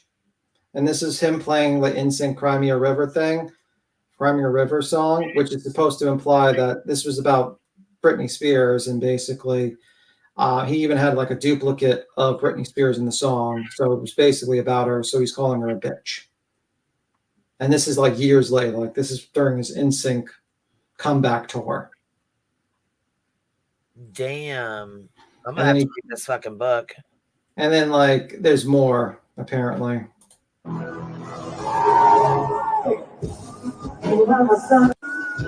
all your first, which was Yeah, the next one was here. He was like basically told by his people, hey, don't play Cry Me a River because, you know, it's not going to look good because you basically lied about your relationship with her. And here. have one last stab at Britney. So we gotta do this song no more. Fuck that. Oh, okay. Like, tell me you're not obsessed by not telling me you're not obsessed. Just saying. Damn. It was performed. Yeah, that was Justin. Yeah. In sync. Yeah. I mean, like, this guy is still fucking, like, going at her after, like, since the 2000s. And he's been, like, making jokes about her. He went on a radio show, like, shortly after breaking up with her by text, by the way. He said he broke up with her by text with 2 words, it's over. Or something like Grandma Sherry said many people connected with Britney have retained attorneys prior to the book release. Just reminding you, B. Tim. Oh, shit. No, Cry Me a River is Justin Timberlake, right? Yep, Justin Timberlake. Okay, because Pecan said Cry Me a River was not in sync. Yeah, but this was during his NSYNC reunion concert. That's what he was doing. And does he address Britney specifically there? Yes, because he's singing Cry Me a River, and he's addressing that song is about him breaking up with Britney, implying that she cheated on him. Okay. Just saying. I'm just reading her. Pecan Pie said that. I'm just reading her comment. I listened to it at BJ. See, I need to start listening to it. She did the live, and I didn't have time to listen to the whole thing, so I need to go back and listen to it on like 2 times the speed. But she was like, I still have yet to determine if I think, in my opinion, that she wrote this or not. Oh, shit. That's what BJ said yesterday. I was like, oh, Lord. She probably had a ghostwriter. She probably told the ghostwriter what to write, and then she wrote it herself. Or do you mean like she wrote it with a conservatorship? I don't know. But there was also like a rumor about like 60 pages or something like that, because originally it was supposed to have 320 pages, and it's like, I think, what was it, in 280 something. So they're wondering if like pages were removed because of legal reasons or stuff like that. People don't know. But when Justin is the one that ended up cheating on the wife while she was pregnant, interesting. I still feel like that was all record company or type junk. I don't know. I think he's a scum. I don't like him. I mean, like, how do you? You know what? You want me to start? I should probably start a new stream before we start going into this because I sure was gonna, you know what I mean, share this and talk about it. Sure. Should I keep this stream going or just talk and just go like this? It doesn't really matter, or what? Should I end it? Up to you. I mean, it's up to people. I think maybe like ending it, maybe if you want to. Yeah, there was also a release of 22 minutes that was deleted from Britney Spears that when she did an interview that basically talked about her conservatorship and how a hellish experience it was. Pretty bad. It's pretty fucking bad. Is she not supposed to be sharing all that, or? Well, the video was the 22-minute was like 2022, and it was deleted. But the book is fine. I think she's fine with the book. Intermission to get drinks and snacks. Maybe it's best to just cut it up into 2 lives, maybe. If you like back and like just start one right away or something like that, up to you. Yeah, that or we or we can do another time. Up to you. Yeah, I was gonna say that, or we can just talk about it in Discord or something. I mean, we don't. I mean, I guess we've been on here like an hour and a half. We got 320, 330 people in here, something like that. It's up to you. And nobody else is really coming up. So, I mean, I don't know. It doesn't really matter to me. It's up to you, really. You gotta go. You gotta skedaddle soon, or? Well, I'm gonna probably be around for like another hour. Probably up for another hour and then skedaddle to bed. Okay, so you just want to let it go then, or do you want me to split it up? We'll just let it go. Hell with it. Yeah. Yeah, because when you skedaddle, I'll probably skedaddle too. You know. We skedaddle together into the sunset. Right. I wonder if anyone else can jump up if they have their opinions on Britney. Oh, I'm sure Cappy will when she gets around. Cappy's on my side. No. Cappy's on my side. Yeah, she's on my side. No, I'm joking. I'm joking. No, she's not. She's slowly gonna I come was to my gonna side. say, you know, she likes to argue. I know Cappy's not completely on your side, is she? No, she actually. And then, like, if you listen to the Diane Sawyer, I love her. She cracks me up. Did you listen to like the Diane Sawyer interview from 2003? People last year were saying like she should apologize for that interview. Oh no shit. Yeah. Oh. But it's pretty fucking. But yeah. But it's pretty bad. Let me see. Yep said, can everyone send good vibes to my fur baby? We need it right now. Oh, prayers Who's to your fur fur baby? baby. Yep. She needs some prayers and some good vibes for her fur baby right now. So send some prayers and positive vibes to her, to Yep for her fur baby. I don't know. We kind of like grew up around her, you know, like with her music. Oh, baby, baby. You know, like, yeah. I mean, I found it interesting. Like, you kind of get a better perspective because, like, if you looked at her life earlier on without knowing about the conservatorship, all the shit she went through with Justin, all that stuff, you kind of think she's crazy. And then you realize, wow, she just was like been used by all these all these people. She's been like victimized by everyone. Yeah, that's what it seems like everyone around her. Yeah. I mean, like, it's just crazy. Now, what's her sister thinking? Did she get an attorney, or was she talked about in here? I know her dad was talked about. Yeah, she didn't like her mom and she didn't like her sister, how they basically kind of like abandoned her into that location. And they did, you know, they could have called and got her a lawyer, but they didn't. I think the interview, the transcript interview that was 22 minutes long in the thing, but as like an actual transcript, like a written transcript of it. But it's pretty shocking. It was from last year. So, I mean, one moment. Let me get something. 1 second. Okay, I'll play a little bit of this real fast and see what she says. until the day she died. My family said that Barney didn't want to let Lily go back to London because he thought that if she went, she wouldn't come home. My mother said Lily was so distracted by her own thoughts that she had a tendency to start clearing the table before everyone was actually done eating. All I knew was that my grandmother was beautiful, and I loved copying her British accent. Yeah, so there you go. Talking in a British accent has always made me happy because it makes me think of her, my fashionable grandmother. I wanted to have manners and a lilting voice just like hers. So when she would talk in that British accent, it was because she wanted to be like her grandma?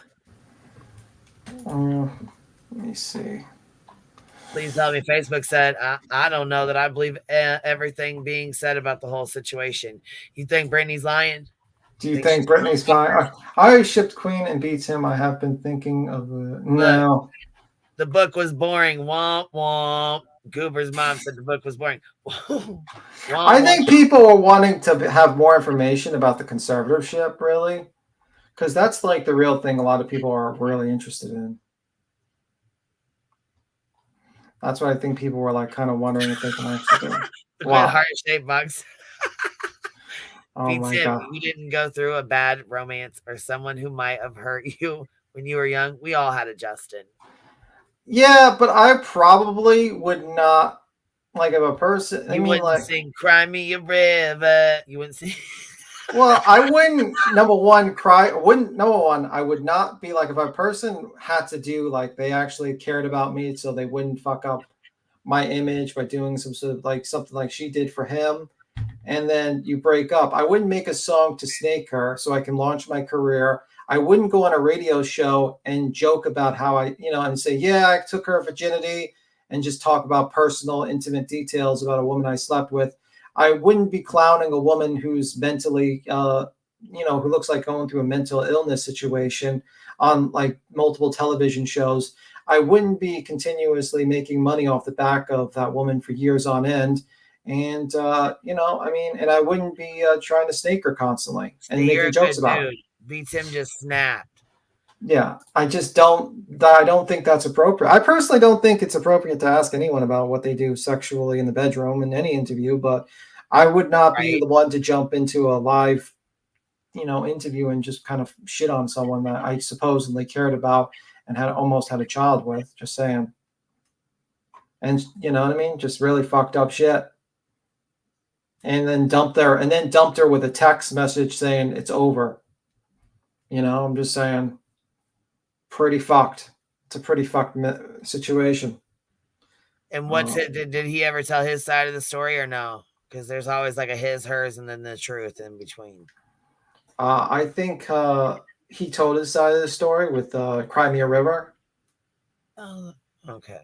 A lot of people also suspect that the whole Super Bowl thing with Janet Jackson was the reason why that sparked his idea with Janet Jackson, was basically to kind of one-up Britney Spears kissing Madonna. You have no idea, right? Yeah, I know. I know. Yeah. And like the whole shaving her head. I don't get the one-upping thing, but I guess it is what it is, I mean, I would see it like Beat Sims. It's because you have class. Thank you. I would see it like think about this. You're thinking in terms of a normal person, but what if you have two people in the same career and you're both singers, but the female is more successful than you and selling more records and is basically, more known than you? Would you have a tinge of jealousy if you're like kind of like, I'm sure he had quite a bit of jealousy with that. And then he saw his and then that's probably why he was like, kind of snaked her with the whole album, and then also kind of just, wanted to one up her. I mean, you should have saw his face when he when Britney basically kissed Madonna. It was just a weird look face. We have to remember there's a reason there was a conservatorship in the first place. She's not all there. Well, I don't agree with the conservatorship, actually. I don't think if it was, I think they robbed her of a lot of money, a total of like $36 million. Each time she went to that rehab facility, it was about what, $60,000 a month? You know what I mean? And this is a woman that was put on a salary, allowance of $2,000 a week that she could spend, who was worth $60 million. And then Her dad got the rest of it, or got a lot of it. Her dad made $6.3 million in the 13 years. Good God. And also she was put on lithium. Damn. Yeah, that's what I just said. Yeah, it says the conservatorship is what made Britney crazy. They had her on lithium. Well, no shit. I mean, anybody on lithium, Lord. I mean, like, if you look at Britney Spears, maybe the reason why she's a little bit crazy now is because she was 13 years in kind of a jail cell while being pumped with lithium and basically being mentally abused by all the people that she thought would, like, cared about her. And she said she liked Adderall. Yeah, she took Adderall, so she made her feel better. Yeah. I bet she, you know, I mean, that probably gave her energy and helped her focus and all the things. Pretty much, Goober. I mean, like, a lot of stuff, the shocking thing, I think people were more, like, there was more people talking about how, I think, what was it, Justin said for shizzle or something like that? I don't know. I have to read that. I didn't really give two shits about, you know, something Justin said in 2003. I love that Pizza is such a Britney star. No, I can just I can empathize with her position. I mean, imagine being portrayed by every person you love around you. You're portrayed by Justin, who was the first man first man she's ever been with, right? She's portrayed by her father early on in her life, and then later on when the conservatorship, her mother, her sister, her next, like, you know, the people, you know, the next person married, being taken away from her reproductive rights, basically. I mean, like, it's just crazy to the point. Leave Big Tim alone. You just look at it and you just think to yourself, like, this woman would have been better off never being a singer and just being a normal person working a 9-to-5 at a local convenience store. She probably would have had a happier life. Like, money has been a curse to her. Fame has been a curse. And then have the paparazzi kind of thing. Also, she basically highlighted, like, why she cut her hair, the infant's meltdown. You know, basically it was like a fuck you to the whole world about, you know, the hair was like literally, you know, a symbol of what everyone looked at, you know, and she was kind of like just saying a fuck you when she saved it off. So, I don't know. It was kind of like how she was pushing back. But yeah, I mean, I don't know. I can sympathize. I can sympathize with Britney. I think she's been fucked over by a lot of people. And it's really sad. B10, we got broken by our first love. Come on. Well, I mean, like, the thing is that I feel like Justin basically sat there and set an entire mob of people after her. You know, he basically set that shit up. I feel like he set that shit up to launch his career. And I really do believe that. And I think that was due to jealousy, but that's just my opinion. And I think it really was fucked up. Really fucked up. I wonder if there's going to be more to there's going to be another book or something like that. But who knows? But I mean, the conservatorship was pretty bad. I mean, I was listening to the transcript. It was just terrible. I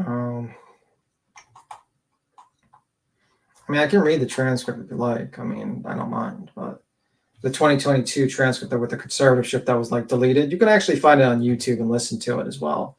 There's like a video of it too. So, you know, so.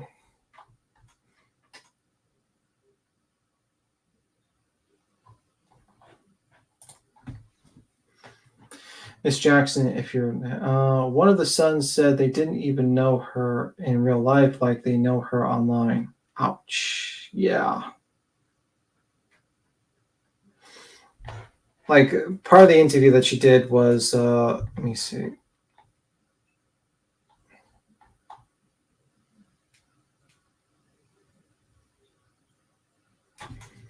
Another thing they said was basically, I'm reading from like a little bit of one of the articles. Britney reportedly accused ITV of silencing her when she tried to speak publicly about 13-year conservatorship back in 2016. The book sees her take aim at her team and an unnamed TV channel as she accuses them of stopping her from speaking out during the troubling time. She writes, even mentioning the conservatorship on the talk show in 2016, but somehow that part of the interview didn't make it to the air. How interesting. However, the Sun have claimed ITV are the channels in question, and Britney is referring to an incident which occurred during her appearance on the Jonathan Ross show in 2016. The appearance is her last sit-down interview to date, and Britney revealed she repeatedly mentioned the legal hold she was under. However, the comments never made it to air. Chen with Jonathan Britney told the host that her ninth album, Glory, was her baby, as when she was making her previous albums, she couldn't do what she wanted and musically due to the conservatorship. Instead of asking about the situation, TV presenter moved swiftly on and didn't dwell on the details of the conservatorship. According to members of the audience, Britney stated, "I have this conservatorship for years, and I felt like a lot of decisions were made for me, so I wanted this to be my baby, and I've been really strategic about it."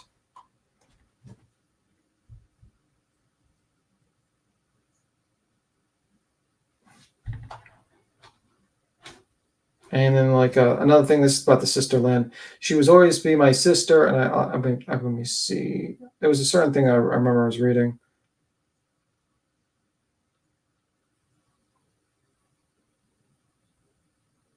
Okay, it says Spears writes, "She will always be my sister, and I love her and her beautiful family, and I'm working to feel more compassion than anger towards her and everyone who who has wronged me. It's not that easy." The star said, and her younger sister ruled the roost at their home in Kentwood, Louisiana, leaving Britney feeling like a ghost child to her parents, Jamie and Lynn. She writes, "I can remember walking into the room and feeling like no one even saw me. Jamie Lynn only saw the TV. My mother, who one time had been the person I was closest to in the world, was on another planet, and I'd listen to her spew these hateful words, and I'd turn to my mother and say, 'Are you going to let this little witch talk to you like that?' Question mark. I mean, she was bad." Spears, who was previously accused her sister of doing nothing to help her during her conservatorship, also claims when she was placed in a mental health facility in 2018, she texted Jamie and asked for her help. She alleges Jamie responded, "Stop fighting it. There's nothing you can do about it, so stop fighting it."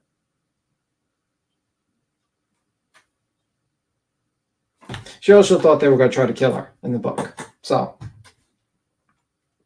with the fucking image.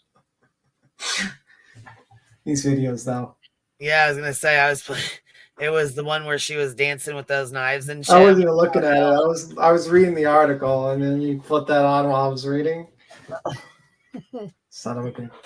I think Federline went along with the parents so she can get big money. Yeah, absolutely, for sure.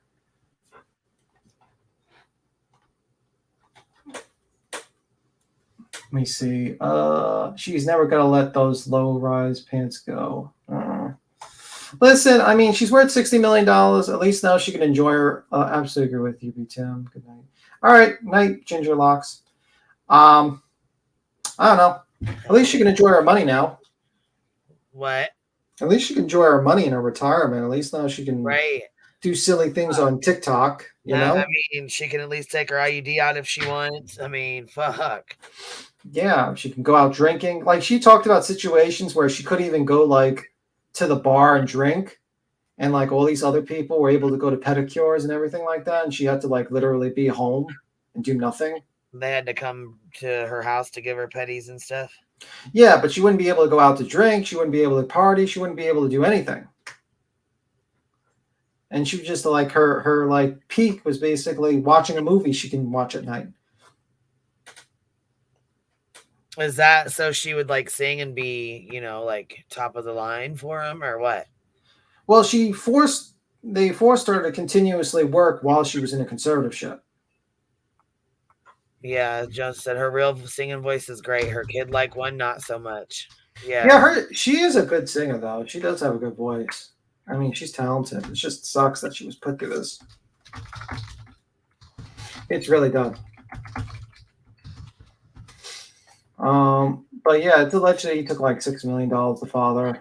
So yeah, it's pretty silly. But it says here, Jamie Spears and lawyers took more than $36 million for Britney Spears' estate throughout the course of the conservatorship. Her father even used some of the earnings in his role as a conservator to pitch his own reality show This all according to a new court document filed again. This is 2022. This document filed ahead of Wednesday hearing. The pop star continues the legal battle. The docs were filed by singer's attorney Matthew Rosengart in response to Spears' father's asking the court to have his daughter continue paying his legal fees, despite being suspended from her conservatorship, which is 2022, before it was terminated.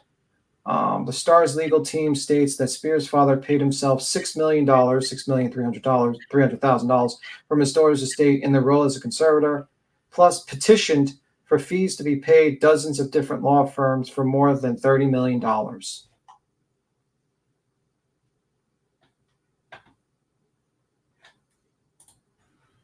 right, here we go. We're gonna play some of BJ real quick, see what she's talking about. She's probably reading the book. Yeah, she is. That's why I said we're gonna see what she's talking about. What she's reading, what she's got out the book here. Cappy, Cap, what you doing, bitty bitty? Yeah, her parents were shady as fuck, huh? Dirty mothers. Because Lily had money. My mother, Lynn. Oh, okay. So it says, because Lily had money, my mother, Lynn, her brother, Sonny, and her sister, Sandra, grew up with what you might consider money, especially for rural Louisiana.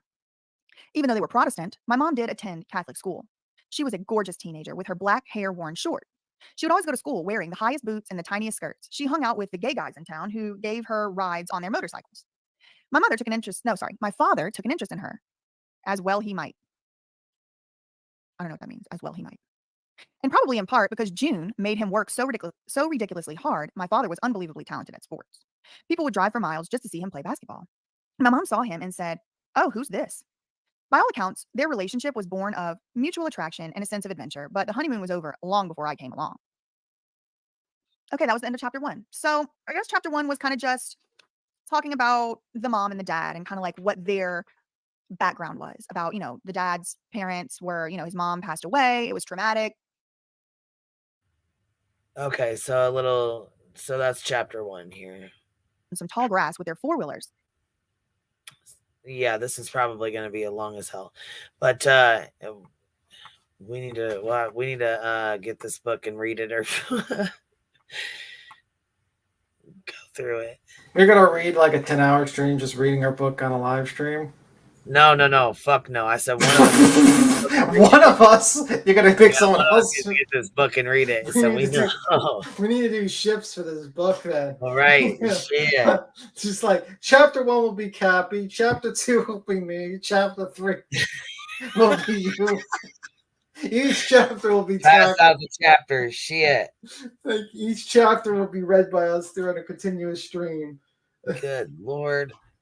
And hopefully no one loses their fucking place in the book. Oh my God. Ange Carter, her name's BJ Investigates. Yeah, she actually did a lot of good videos about it. She really is like, she did deep dives of the money, where it went and shit like that. Right.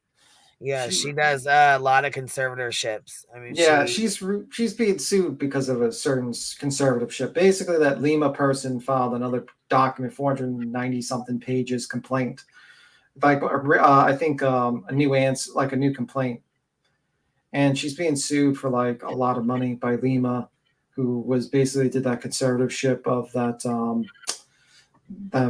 woman from White Underbelly or something like that. Bare White Underbelly. Soft White Underbelly, yeah. Yeah.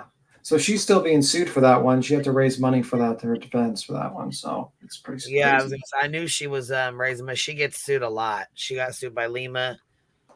She's getting sued by Lima again. Because that one was thrown out and then it was thrown out and then she sued her again. That's bullshit. Do you know how big her complaint was? No, I heard it was doubled in size, just like yeah, it was 400 and something pages. Jesus, what? Yeah. Good God. Down the rabbit hole, went through it. It was fucking that's insane. what I said. That's something we should go through. That is something we really should That's bigger than Brittany's book. Brittany's book's only 280 pages. Wow. Oh, you chilling at home with your kiddos on the Friday? Blair White Underbelly. Did you say no? I did not say Blair White Underbelly. Fucking Captain. Fuck you, Captain. Sitting in the chat trolling me. You don't even want to jump up. You just sit there and troll me. Whatever, Cappy. So They don't fuck with us anymore. They I don't fuck know. with us anymore. She's scared. I get it. She's None of them do. Jones and don't. She said, "Fuck y'all." Cappy don't. Yeah, she just hides in the chat. Yeah, trolling they me. said, "Fuck y'all." They fuck it. Fuck. Yeah. It's super sad. I'm not saying she did no wrong, but her parents fucked her. Yeah, they basically robbed her of money. $30 million. You take $30 million from me. Shit, they said they didn't rob her. They said we fucking made you. We brought you into this world. We raised you, and we're taking all your shit. Like I would probably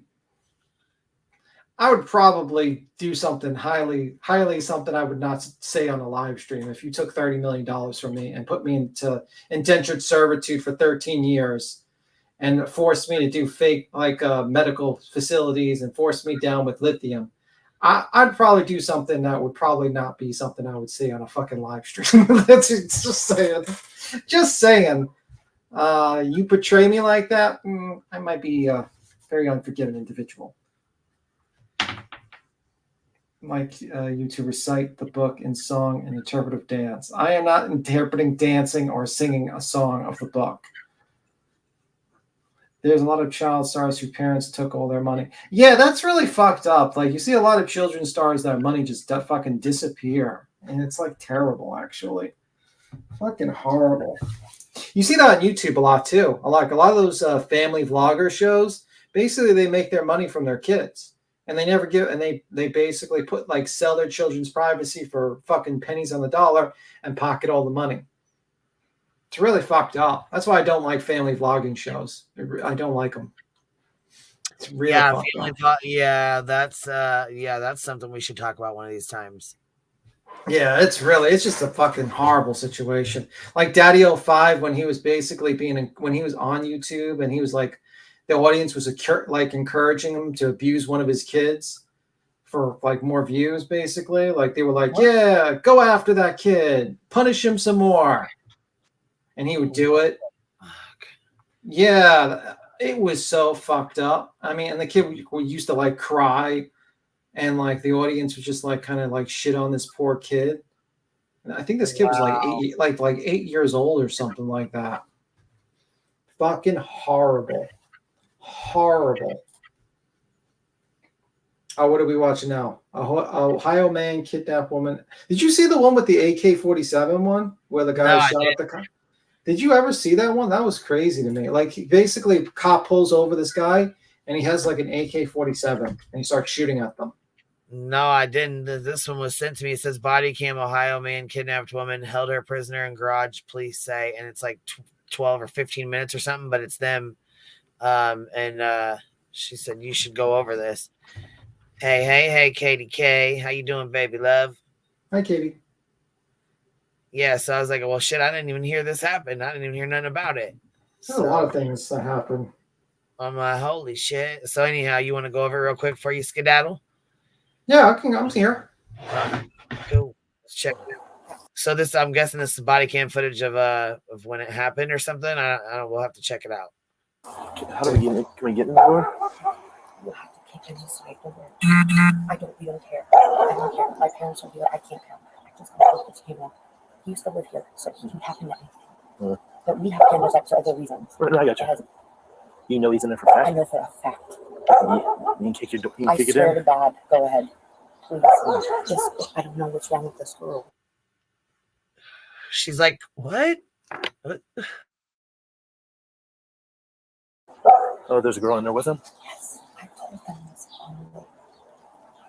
this. There's a girl in there. She's very slim. My husband said he didn't really get a good look at her, but he's yelling at her. That's right. The living her face is she can't see out of her eyes. Okay. So this is why I'm nervous. This is why I've been calling his. Well, whoever's dog that is needs to shut the fuck up. God damn it. I can't hear with that fucking dog barking like that. God. Damn it, Duke. Damn fucking noises like damn Duke. Duke. Oh, he looked up at me. I'm sorry, buddy. Damn it, Duke. Damn You it, looked Duke. up at me like, what? What I do now, Mom? Damn. all morning, and I don't even know if that's even You the know right thing to 100%. do. You know I 100% know they're gonna. 100%.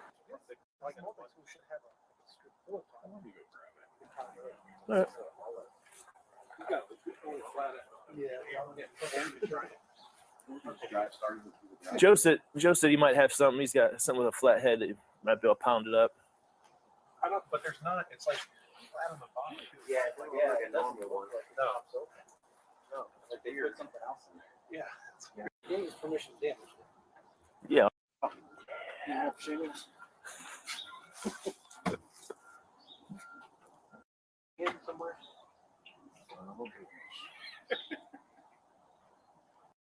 Yeah. Yeah. Let Moss do it since he's done. Yeah. So they still can't get in the fucking damn door? What the hell? Do they know there's someone in there? That's what the lady just told him, that the lady was in there and her eyes were black shut and they're trying to get in. Why are they laughing? I have no idea, because they're trying to get in the fucking garage and they can't. Look how many does it take to get in a shed? 1, 2, 3, 4, 5, 6, 7. Holy 7 of these fuck. mugs so far to get in a shed. Where the fuck's the battering ram? Shit. Here's our option. We could have dug us another one in there by now. Well, we were thinking the roof. We go through the roof. Yeah, that thing might need that when we're in there. But we're thinking of that too. Hands up, or we'll be sending the canine in to apprehend you. You will get bit by the dog. William, last chance. I guess that was a bluff. Yeah, they got the thing now. Popping the door. Please, better come out. Come out now with your hands up.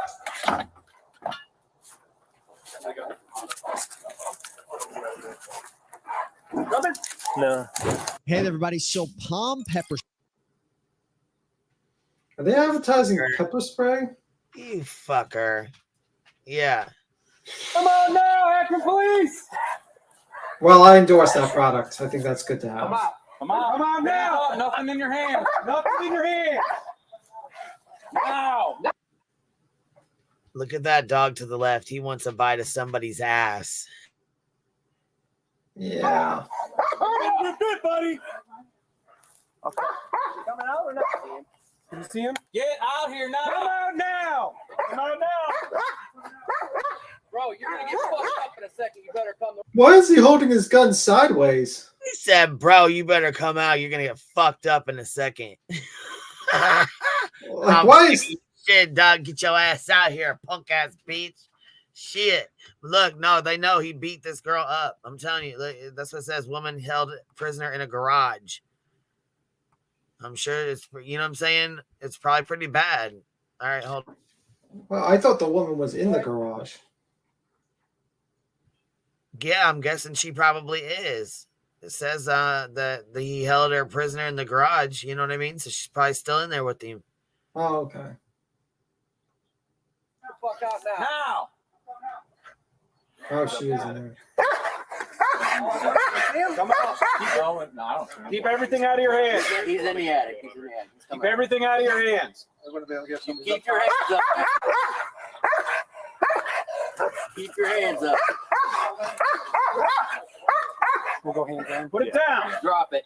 Drop. No, not your whole body. Get up. Turn around and walk backwards. Walk towards us. Walk towards us. Keep your hands up. Put your hands up. Hey, we'll cuff. Hey, take your face that way. Just keep coming. Watch your step. Right there. You get that? There's a female in there. Come on out of here. Your hand like you're pregnant. Man, come out. Can I get shoes?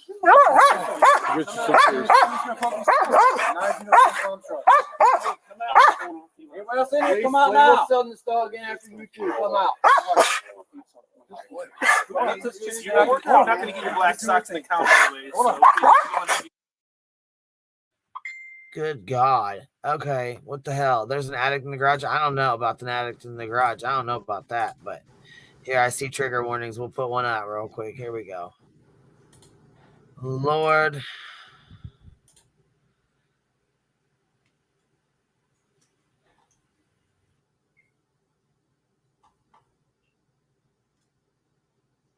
These shoes. What's that going What? He's excited. Good boy. Can't hear you. Good boy. Okay, what do you need to get down? Let me get this ladder, okay?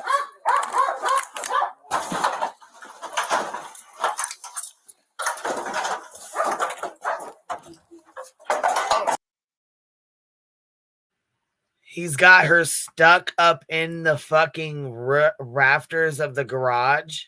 Is that what I'm seeing here? What the fuck is going on? What?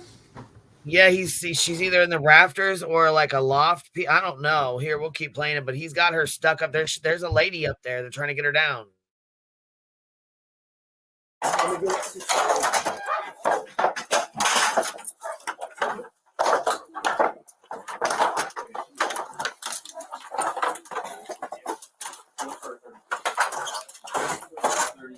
Okay, can you reach it? Hey, 1 second here. Hold up.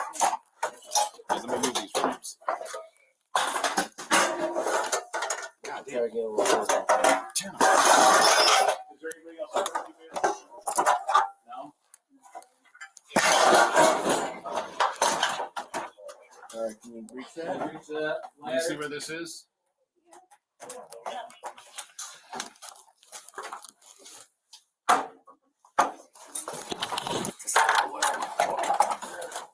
You want to wait a second? Get it closer? Yeah, they're trying to move it closer to her to get out, like because she's like stuck up there at the top. I don't know how the hell they think they're gonna get her down with all that shit in there. Well, I mean, she obviously got up there. Somebody look at that right there. See it? Bam. Is that like a loft or is that just the rafters? What the fuck is that? I don't know. She's up there laying on that. She's up there on that. Jesus Christ. They're trying to get the ladder up there to where she can step down on it to get out. Here she goes, coming down the ladder right here. You see her feet? Right there.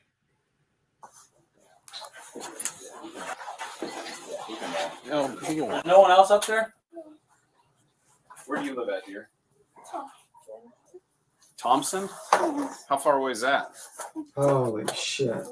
Like 30 minutes, like close to start. Why don't you have a seat right there? Why don't you have a seat right there on that stool?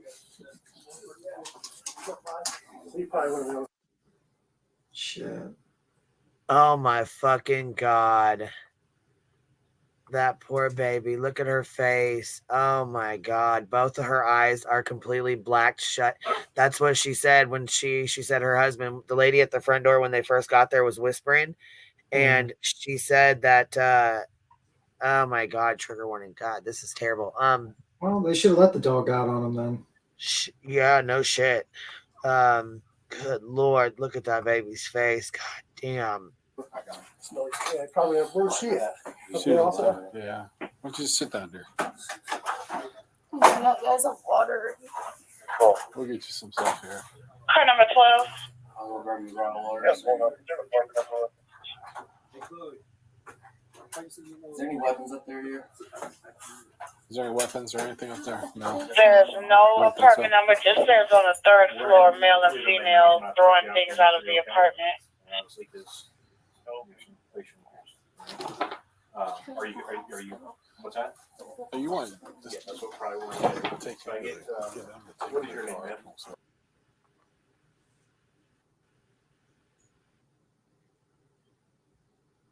What's your social security number?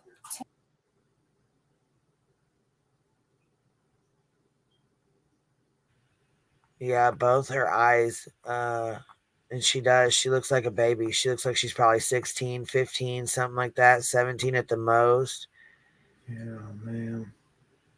Yeah, we got to give warnings like that for this stuff because, man, that's...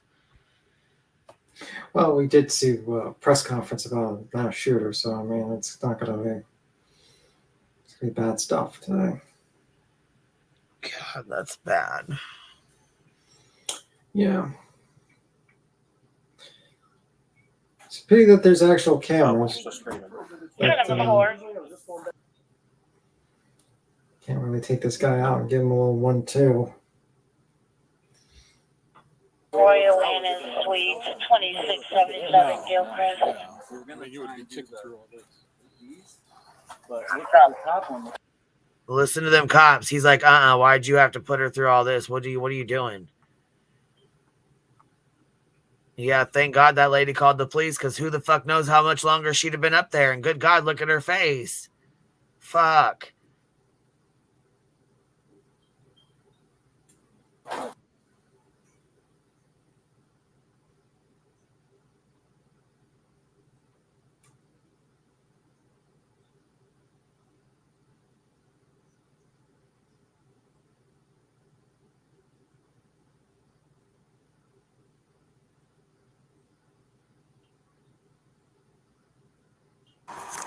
Just a piece of paper. It's a court paper. But still, I mean, we all know what goes up in folded piece of papers. All right. Step on up there.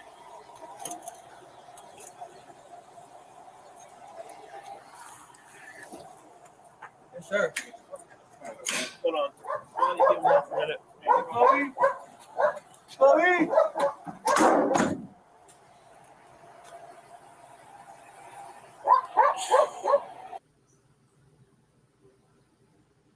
Good God.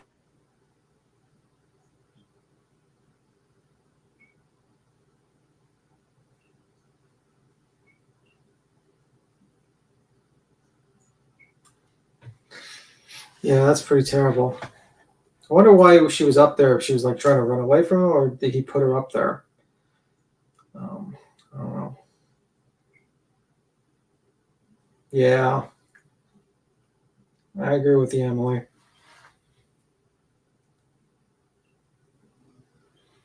Oh shit! Did he really do that, Irish badass? Jesus Christ, man! I swear.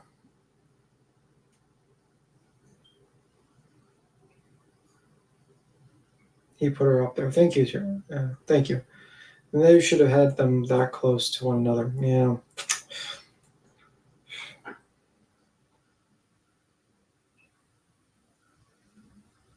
They were both in there for 4 whole days. Jesus Christ. Yeah, pretty fucking terrible. People do terrible things to people they claim they love. God, man, that looked terrible. God, made me sick to my stomach to watch that. Yeah. Yeah, she didn't look 23. Hell no, she didn't. What, they say she was 23? Yeah, I mean, let me see. I don't know. That's what someone said. Let me see. Good Lord.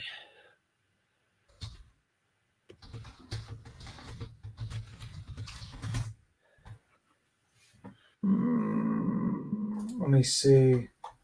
I'm trying to look for the article. Okay. Convicted kidnapper accused of holding a 23-year-old woman against her will for 4 days in Akron. Woman's mother says she was beaten beyond recognition. Yep, she was 23.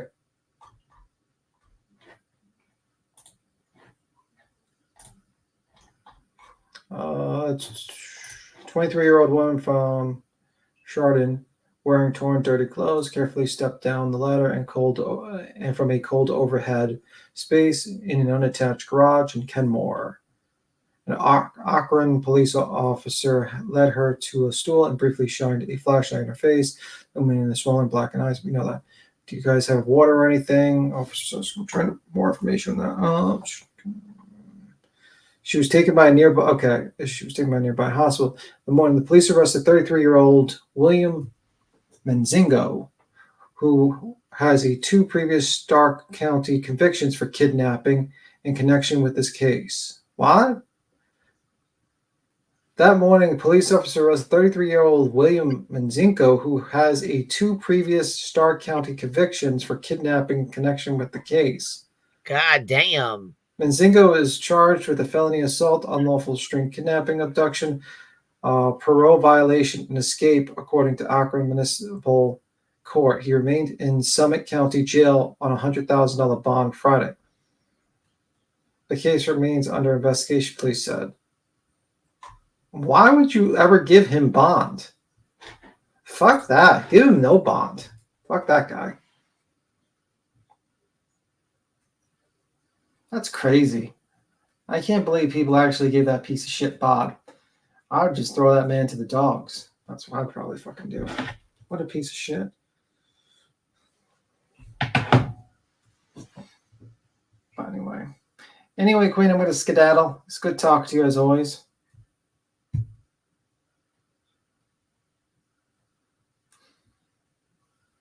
Kidnappers should be a life sentence. No, kidnappers like that should go bye-bye. My opinion.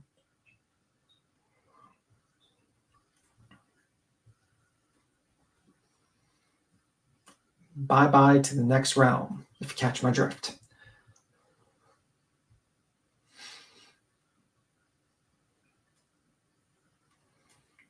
I don't know. I think prisons the original thought of prisons, which not really should be used. I mean, like in the early days of prisons, it was used as to confine you until you got to trial and then you got punished. Later on in America, we thought prisons to reform people. If you believe prison is to reform people, then putting a guy in life in jail is just a form of punishment. So what's the point? I mean, yeah, it's a form of punishment, but maybe it's better to get rid of someone who's that bad. Just saying. If you're going to beat people and kidnap them multiple times and be a general fucking terrible person in society, maybe you should be removed from society. Just thought process.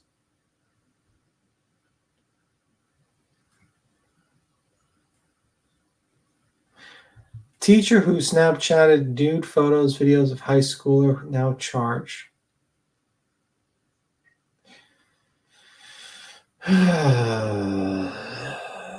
Fuck.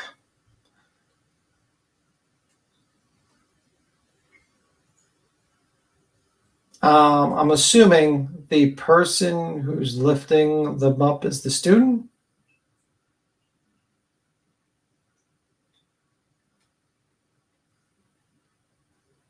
Because I don't think they would show the face of the victim, would they?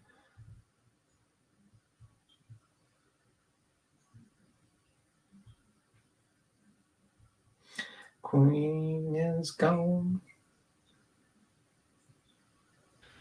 Well, since y'all ain't coming up here to talk to us, fuck y'all. Fuckers. That's all right. No problem. Motherfucks. All right, here we go. Check this one. A teacher who Snapchatted nude photos, videos to high schoolers now charged. We're looking at a teacher here who seems to show indication that she's a sexual predator. A Missouri teacher is now charged with attempted rape after officials say she invited a 16-year-old student over to her home, hoping to have sex with the boy while her husband was away. It's still a developing story. We have such limited information, but based on what we have, it seems such a strong case against her. 25-year-old Ricky Lynn Laughlin now faces 6 charges in connection with the attempted rape of the 16-year-old boy. The high school teacher in Now, see, why the fuck she got to do all that? She's beautiful. There ain't no fucking reason for her to be doing that. Power. Shit, she can get any man in the fucking world. Look at Yeah, that. but it's power. That's a power dynamic. She wants power over. It's not about like sleeping with. It's about power over another person.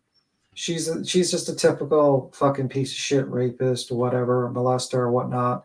She should be tossed in the volcano too. Just because you look good doesn't mean you're exempt from the volcano, in my opinion. Lady's trying to sleep with a 16-year-old boy. No, when I'm she's just saying 25. she's beautiful. She can get any man she wants. Why go for a kid? Why go for a young ass little boy? Like, come on. Power. It's a power dynamic to have power over a person. Yeah, see, same shit.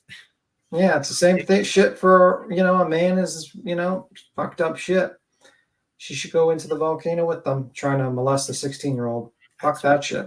Sending Snapchats, and she thought, well, because Snapchat's for the sneaky link. You know what I'm saying? You know what I'm saying?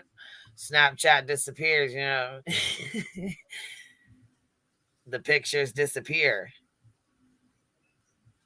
So, oh no, Band-Aid of memories. Does anybody know how to get queso out of carpet? Oh shit. Queso. Shit. Probably gonna have to shampoo that out, baby. Yeah. Yeah, this lady's evil. You know what I mean? Like, that's the thing. Like, if this was like a guy who did this to a 16-year-old, people would be like, lynch him. Yeah. But because it's a pretty lady, people are like, oh, well, you know, it's like, no, it's mentally fucking terrible for that boy who basically is going to mess up his whole fucking mindset. You know what I mean? That's not healthy for that 16-year-old to be in And a situation like that. I'm sure he's not the only boy that's, you know, fantasized about his teacher or thought his teacher was pretty or cute. Why she did this. These teachers do this shit now. This is like the third or fourth teacher that's done this shit now. Yeah. The fuck? I guess I just don't get it. Here, we'll play a little bit more of it, but god damn. In St. James, Missouri, about an hour and a half southwest of St. Louis, is accused of sending the boy illicit photos and videos via Snapchat, later telling him to delete the pics because she could go to. Now, see, she's beautiful. She got a brand new baby. They said she was married and she was doing this shit, sneaking around while her husband was off. What the fuck?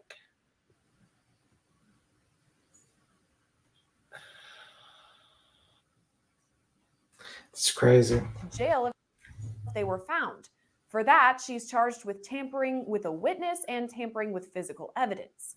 Trial attorney Catherine Lizardo tells us that fact alone makes it a tough case for Laughlin's team to defend. I don't really see a valid defense for her right now. Of course, it's he said, she said situation again. But if the victim did not delete any of the snapshot or had some remaining in there, then that would be definitely used against him. And we've seen investigators, law enforcement, in other law and crime trials that we've covered that they can subpoena Snapchat or try to get some of those information back, even though they've been deleted. So we don't know if that's a possibility here with all the technical issues with the Snapchat after you delete it. But also that because she was giving that instruction, so she can't really have. So because she told him to delete the text, they're trying to say that she is intimidating a witness. Is that right? Or yeah, that could be considered that. Because he is a witness, he is a victim. I think that's what they're getting at. Yeah. I don't know why this. I don't know why this woman did. Like, it's just so fucking terrible. People just like throw their entire lives away. Entire life away. Yeah, like I said, she's beautiful. She's got a brand new baby. She's married. She's got all this going for her. She's a teacher. You know what I'm saying? She got a good life, and throw it all down the fucking drain. And not to mention you're a fucking predator. Now you're a predator for life. You know what I mean? You're always gonna have that fucking forever. Yeah, you're preying on like teenage boys. Fucking kids, right? What the fuck, man? You know. And what if like they slept together and she got pregnant? I'm sure, right? You know what though? That's happened before. Yeah. That's happened, you know what I mean? That's happened before in another case. But I mean, and you know, I'm sure, you know, there's some teenager boys who are probably like, yeah, you know, she's, you know, blah blah blah. That's because they're, you know, no offense. They're fucking kids. That's because when you're young, you're kind of dumb. You know what I mean? You're horny, you're dumb. You don't really quite understand the ramifications of the actions that are happening, but it would probably cause long-term emotional damage for that 16-year-old, trust issues and other things. And it would not be healthy for him because that's not a relationship. That's right. You know, so he might be fine. Then why would you instruct? I'm sorry. No, it's okay that they're talking about her instructing him to delete those messages. And then, you know, Snapchat deletes anyways. So it makes me wonder if they're going to be able to get those back. I mean, yeah. I guess internet's forever. Nothing is gone forever, but it's really hard to subpoena Snapchat and get those. Yes, Angie Carter. I was going to think about saying that, but I figured it'd not be a good idea to say that on the live. Let's just say that much. Angie Carter. I don't know. I mean, when you're young, you just kind of just. What do you mean tampering with evidence? Is that what you're saying? Like the. No, Ange Carter's comment, young, dumb. Oh and yeah, I was something. gonna say that too. I was like, I better not. Yeah.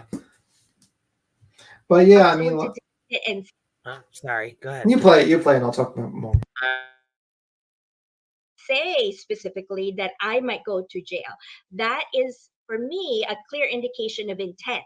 Knowing that you are interacting with a minor, inappropriate behavior as well, such as possessing and promoting these inappropriate pornographic materials, because she was instigating him to exchange nude photos of each other. That's why when she told the victim to delete the Snapchat, that one of her charges is tampering with evidence. On October 19th, a major with the Marys County Sheriff's Office began investigating Laughlin after getting a tip from a detective in nearby Phelps County. The next day, officials spoke with the 16-year-old boy who confirmed he'd received nude pictures and videos from Laughlin. The boy also said he sent the teacher photos of himself twice. She's since been charged with furnishing pornographic material to a minor and promoting obscenity. Obscenity is a legal term of art. It means that pornographic material goes under that category. It's an unprotected speech. With freedom of speech, if you're promoting obscenity, that will not be protected by law. So clearly here it's not, and they called it obscenity because it is obscene and pornographic. Promoting obscenity, what that means is that the teacher was trying to distribute and was in possession of a pornographic material for a minor, and knowing that that the victim is a minor. Investigators also say Laughlin asked the boy to come over to her house on October 14th. Shit, this just happened then. Yeah. Wow, damn, this is the 27th. So what the hell? That's like a week and a half ago, 2 weeks ago. Yeah, 2 weeks ago. This just happened, right? Her husband and her child, their whole life, like, yeah, this is isn't creepy. Creepy, Miss Creepy type shit, Miss Creepy McCreeperson. Yeah. Shit. Well, be glad they're over 500. I mean, the teacher's there not to look good. The teacher's there just to teach you. You know what I mean? Just saying. At the end of the day, if you want to get on a date, you can. You know what I mean? Yeah. Stevie said so. The husband was gone. Was her kid home? I don't even know, honestly.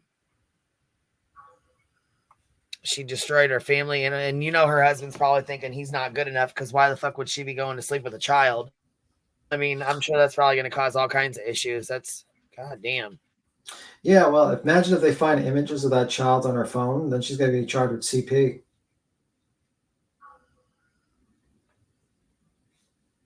I didn't even fucking think about that. Yeah, because she was trying to ask for like exchange of pictures, and he's 16 years old, and that's CP technically. Damn. You know, so she wasn't thinking. I mean, like this woman, just like personally, me, my opinions on people like this. I'm not gonna. I don't. That's my line. You prey on children. I don't care if you're the fucking supermodel, and everything's cool.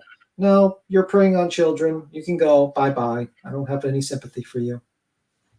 Zero sympathy. Yeah, that's so fucking. I just can't, man. I mean, he was 16. If she really had to be with him and wanted to be with him that bad, she could have waited till he was 18. You know what I mean? The 2 extra years. This is fucking crazy to me. She said her husband was out and hoped to have sex with the boy. He told investigators he made up an excuse not to come because he felt too uncomfortable. For this, Laughlin has been charged with second-degree attempted statutory rape. The charge against her is attempted statutory rape. Statutory rape is different from rape because the word statutory means that it involves minor. Here it's in Missouri, and in Missouri, the age for legal consent is 17 years old. Here, the victim is 16 years old, a 16-year-old student.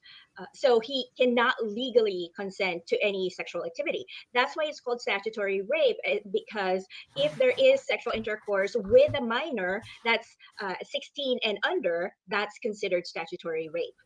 Here, it's an attempted statutory rape because my understanding is there was no actual activity of sexual intercourse between the two. Luckily, the law enforcement were able to intervene before it escalated to that. But still, attempted statutory. Okay, so she never did. She just messaged him, right? So she just had plans, but he never went over there. Yeah. So the intent was there, but he never went. Yeah, and she was sending him images of herself, nudes, that she was basically begging him to delete.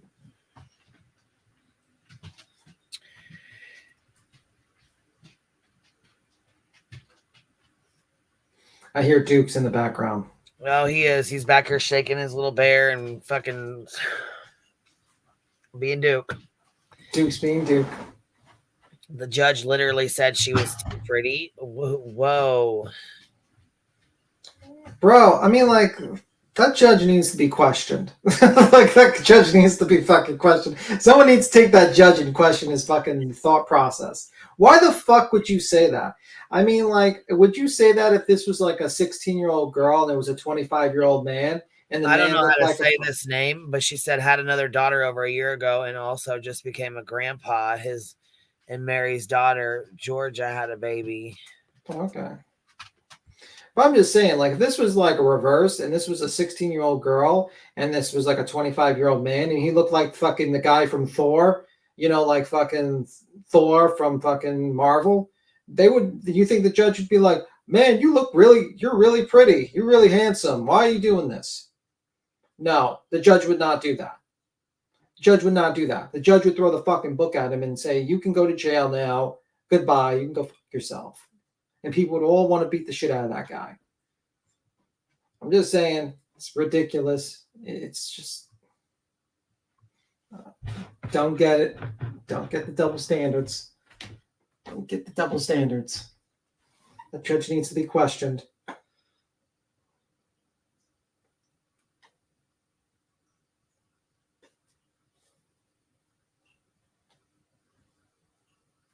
Okay, it wasn't this case. It was Deborah Lefebvre. Okay, well, either or, that judge, my statement still stands. That judge needs to be questioned.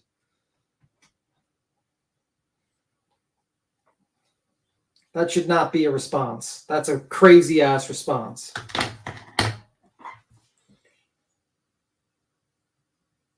Let me see.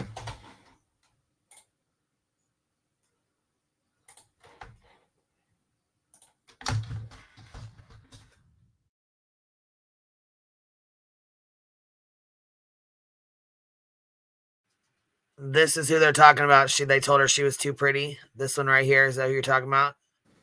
Yeah, it was Deborah Lefebvre. Yeah, they said she was too pretty. Yeah, so here it is. Better known under her former name of Deborah.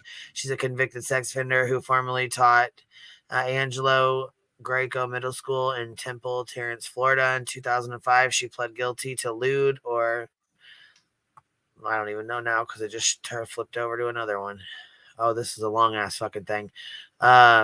Anyhow, she obviously was arrested. But yeah, here's her pictures here, and they told her she was too pretty to be going to jail. No. Well, she could go to the volcano.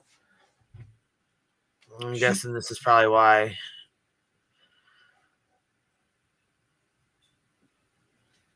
I have no sympathy for people who prey on children, so I don't care how pretty you look. Yeah, that's crazy to me. I can't believe this shit was long. Like, this is on. I can't believe she did this. And actual statutory rape.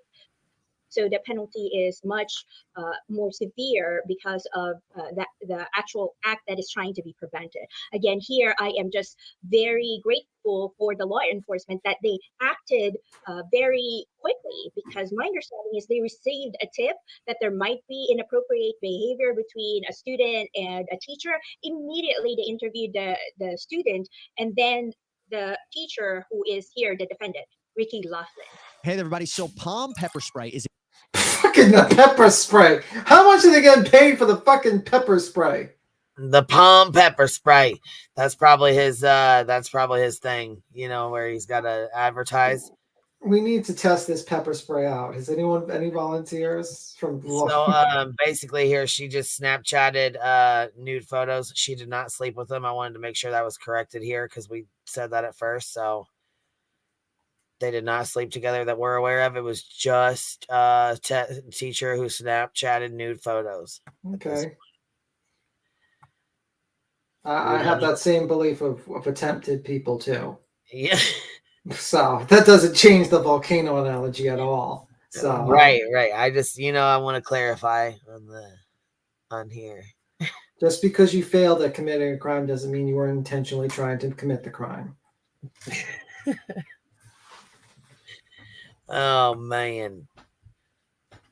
Snapchat, but said she didn't realize he was underage. Oh, Lizardo shit. says that defense doesn't add up. They interviewed the 16-year-old boy, and they uncovered from his interview that the teacher and the student were exchanging nude photos or inappropriate photos by Snapchat. And the victim even mentioned to the police that the teacher told him that he should delete his Snapchat chats with the teacher because she could go to jail. That, for me, is an indication that she knew what she was doing was wrong. That any defense as to, oh, I didn't know he was a minor, because again, he's 16 and in Missouri. God, I bet her husband's so fucking embarrassed right now. Yeah. I bet she's probably fucking embarrassed right now. Yeah, well. I mean, that's what happens. And supposedly they got a tip that they were talking inappropriately and they pulled the boy in there first. I'm sure he was quick as hell to tell. He didn't do it. I mean, he's a kid. Right. So. That's what I'm saying. So all it would take is for them to pull in and say, hey, we've already seen these Snapchat pictures. We already talked to her. She already told us the truth. What? You want to give us your version first? Yeah. Well, I mean, I'm saying he's a victim. That's the thing. You know what I mean? In my mind, he's a victim of this whole shit. Well, yeah, he definitely is. I mean, I still feel he is too, but I'm just saying the way they work, that's... Yeah. And I'm sure her husband, her family, you know what I mean? Even her, I'm sure they're all probably embarrassed. This is in the forefront. This is viral right now at this point, Yeah, her face is plastered all over the place. And, that's the, Yeah. Go ahead. I'm sorry. Go ahead. Yeah. There you go. I'm good. You keep up, man. Oh, just said, yeah, you said it was plaster all over the place. I say, yeah. Yeah. It is. It's... The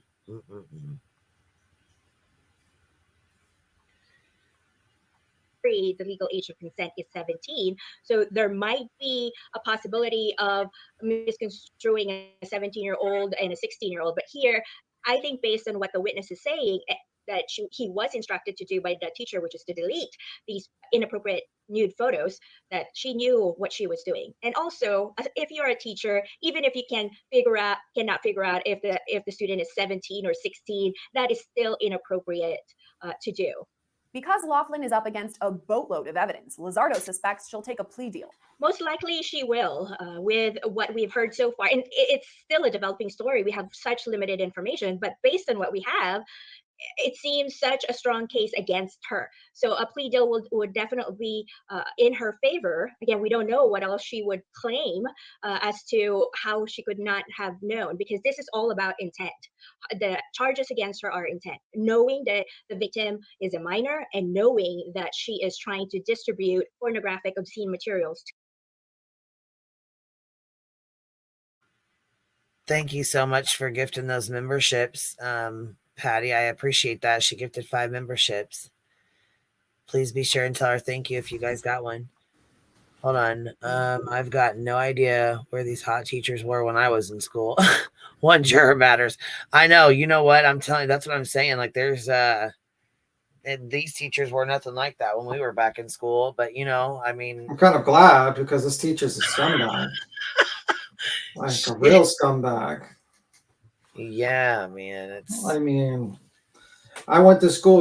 We just our teacher just talked and we just wrote down what the fuck they said. We didn't try to look at her ass or something. You know like what? that. Most I of the don't know. teachers back then were like 90 years old.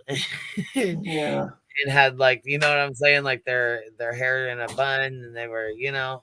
Yeah, I mean, I just don't get it, man. I'm sure if But- we were in school and you know, there was teachers that were like her there, I'm sure the boys around us would probably hit on her or say stuff to her or whatever, you know. Yeah, but you're not emotionally mature enough for that shit. Well, no, I mean, they're still kids, you know, they're still young Yeah. ass boys, but I'm saying like at 15 and 16, they're thinking about all kinds of shit, you know, like they're thinking about all kinds of different shit at that And age. you don't have the maturity to understand the ramifications of your actions. Let's say you got that teacher pregnant, now you have to owe her child support. Right. And now your whole life is fucked. Yeah. So Like it's that that one poor kid that had 2 kids with that fucking teacher. Mary, you know, she got cancer and died. Yeah. Remember that interview before she died? The interview they did like a year or 2 before she died. And he had like when I remember like the girls were in high school because they had 2 daughters, right? They're beautiful girls. But in that interview, it was like she was so disconnected. Like she was talking about like when we first met, like you were like 8 and you were looking at my skirt. Oh my god, you know, like what? Yeah, fucking what's her name? She needs to be tossed into the motherfucking volcano too. Mary Kate Letourneau, right? Yes, Mary. Yeah. You're looking at 8-year-olds. Fuck that. You go into the volcano. I don't know if he was 8, but he was 12 or 13 when they first had their kid. So he was younger than that when they first met. 13 when she had their first baby. Yeah. Yeah, so he was younger than that when she first met him, right?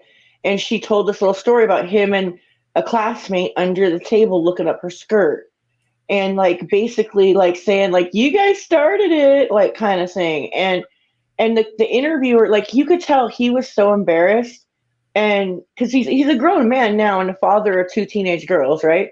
And like the interviewer's trying to get through to her like how would you feel if some male teacher like did this to your girls? And she just kept roundabouting and not answering the question, and like because she knows what she did was fucking wrong. And she's loony though, dude. And I remember like I felt so bad for him too because his parents were like religious and traditional, like you get a girl pregnant, you marry her. And so they like encouraged them to stay together. Oh. And it was like really sad, dude. Really sad. Yeah. That kid's whole life was like robbed from him.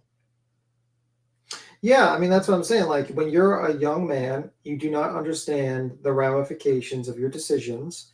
You know, you're thinking about your hormones, you're thinking about that momentary pleasure, but you're not thinking about the ramifications of what if this person gets pregnant? What if this person has STDs?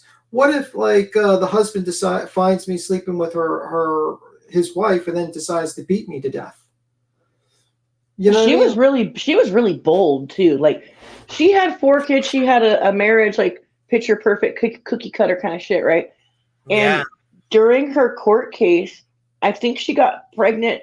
She turned up pregnant like right after getting busted. And then when she was like, she had the baby, and then like almost immediately after having the baby, while she was like, I think she was bonded and in trial or something, she got pregnant again. Like it was real messy. I can't remember exactly how it went down, but those babies were born like really close together. And it was just like, what the fuck are you thinking? Like he was still a child when she had the second kid. Like crazy. Yeah, it's crazy that we don't have laws that just immediately put these people out. But anyway, someone said the volcanoes would be very full. Yeah, it would be very motherfucking full. I'd have a lot of people tossed into there. Just saying. Yeah, this is her here. Mary Kay, this is her. And then there's her husband, Steve, right there.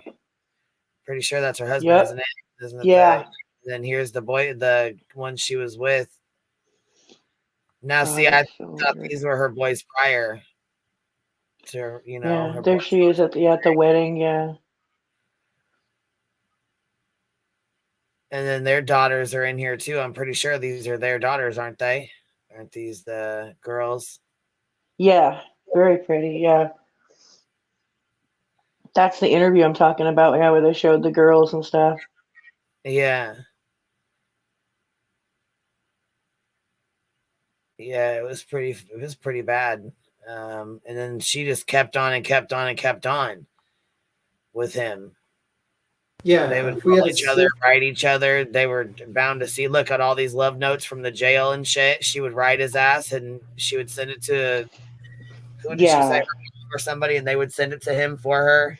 Something like that, yeah.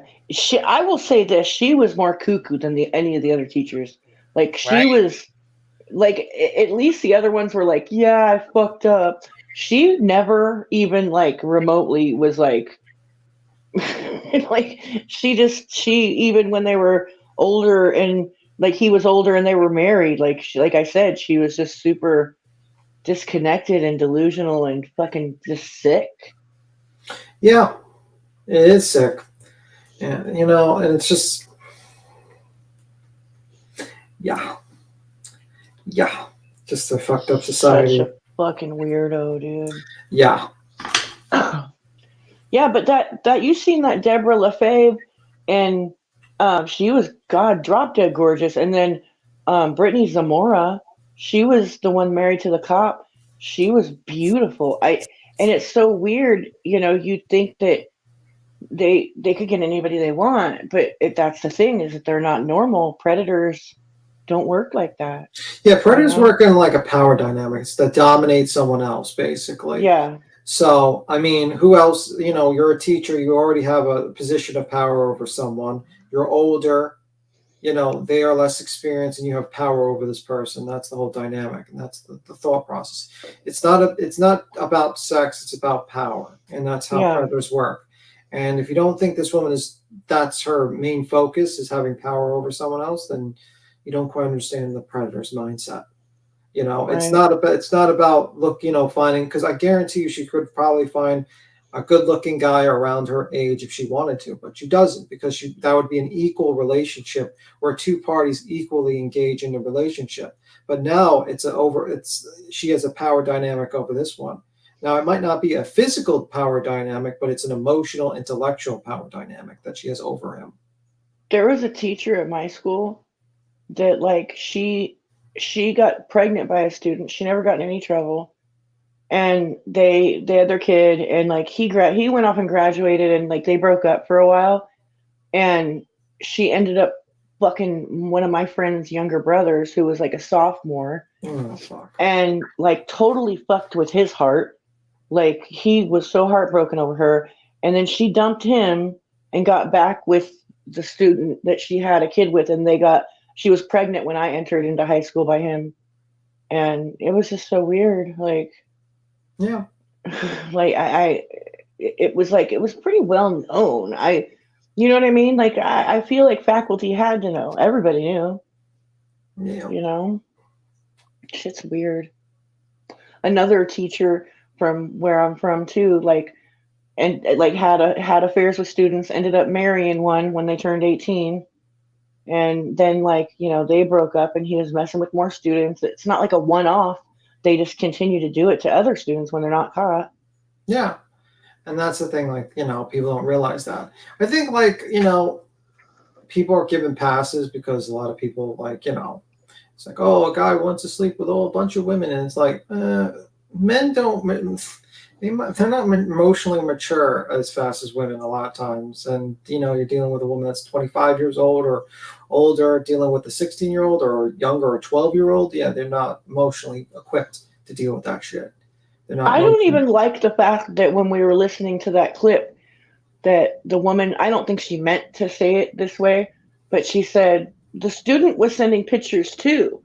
That feels to me like, well, he was part of it. Like, well, he's the victim, so yeah, he's absolutely the victim of that whole situation, and it's unfortunate him people don't sending see it that pictures way. doesn't even matter. Like, that he shouldn't. Like, I'm sorry, all blame is taken away when you're fucking around with an adult. Yeah, exactly. You know, you don't know what coercion that would have occurred during that situation and stuff like that. But yeah, unfortunately, there's double standards that occur, unfortunately, in a lot of situations. You And know? these two poor girls like know that they're a product of this too. You know, it's very public. Yeah, I mean, well, did they grow up like healthy? Like, what's the situation with them? They just have regular jobs and shit like that. They stayed together, and he filed for divorce when the last one turned 18, and they never went through with the divorce because she ended up getting sick and dying. Oh, okay. But his, like I said, his family was very religious. And I feel bad. like I feel bad. encouraged him to like basically throw away his whole entire life and for her to keep the baby and them to stay together and all that jazz, you know, like Yeah. I mean, my very sympathies sad. for those kids. Those two people. You know, the kids born from that. I have sympathy for them. For sure. You know, that's where my sympathy lies. I have sympathy for the He victim. seems to be a very grounded, really normal fucking dude. Because like when she was getting asked these questions in the interview, you could tell he just wanted to crawl under his chair. Oh, are you fucking kidding me, Stevie? Looks like she's getting charges with CP from what it looks like, from what I looked up, and she's also a special education teacher. No, oh my god, She no. is charged with 6 felonies and 25. Oh, are you fucking kidding? Sick bitch. So this kid might even be like, is this kid in special ed? So he might be like, his mental faculties could be even lower. That's so fucked up, dude. Than like a normal 16. Oh, Yeah, that's like 10 times worse there. And a lot of people don't like care about when it happens to boys. It's just as fucked up, dude. Like it really is. And like my friend's younger brother, he was destroyed over the stupid bitch teacher. Yeah. Like emotionally just fucking done. Well, that's what happens with like you're not equipped emotionally, and emotional scars are a lot harder to heal than physical for a lot of men, and it fucks up their trust issues and stuff like that. So, you know, it might not seem like it's not damaging to them, but it is damaging, and it's Fucked up all the relationships he had, that's for sure. Yeah. Like he was in love with her forever, and it's just sad. Mm-hmm. Ended up having no kids and never getting married. I sometimes wonder if that had anything to do with it. Like his track of having relationships was just really skewed because of that, you know, like poor guy. Yeah, I'm with you, but I can't say it to a certain person for legal reasons. Absolutely just sad when you can't trust one who, yeah, like it's just like the teacher's supposed to watch your kids, and instead the teacher's trying to sleep with your kids. That's fucked up.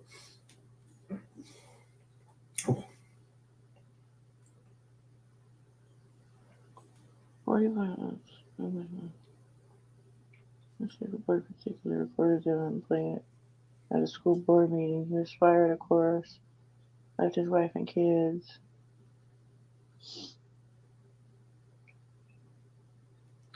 There were like, I remember my mom, because I went to the same high school as my mom, and my mom was telling me, and none of these teachers ever got busted for anything, but my mom was telling me of like 2 or 3 different, I remember teachers that messed around with girls that when she went to school in the early 70s, and they were still teachers when I went there in the 90s, but they were old ass men that nobody wanted anymore. But just really gross. Yeah, I don't know. Yeah, This woman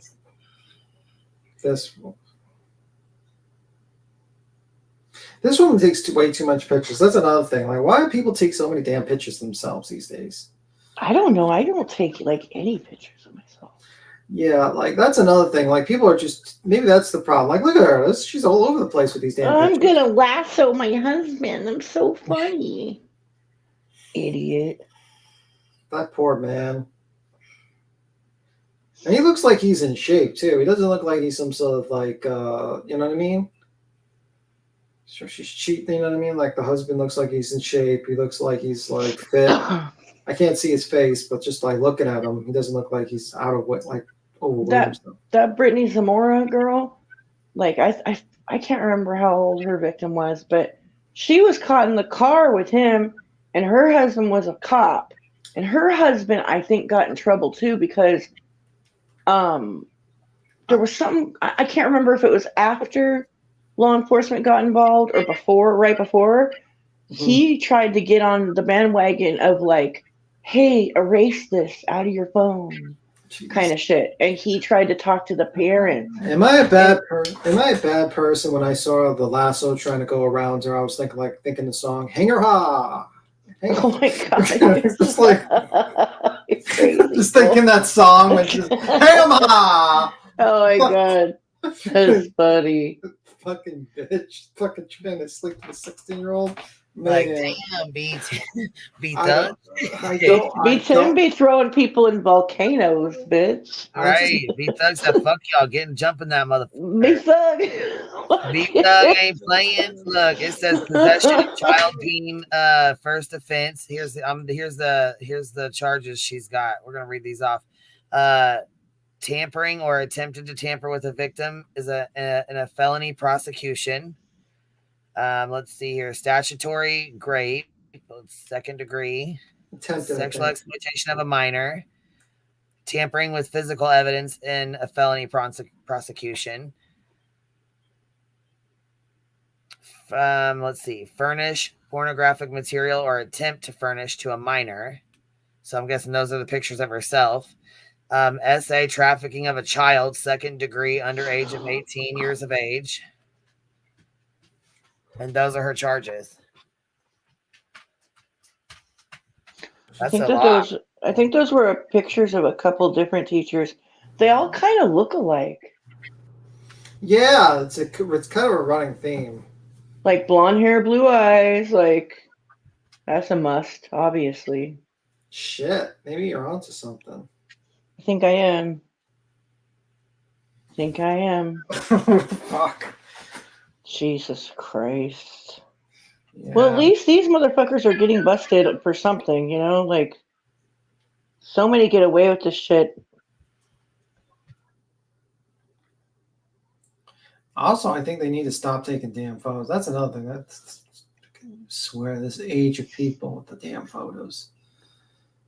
You know, I don't know. There's like so much like crazy, irrational fears of certain things in the world today. Like, oh, they're after my kids. When, no, stupid. It's people that are in places of power that are going to go after your kids that you need to watch the most because they're predators and they get these jobs on fucking purpose.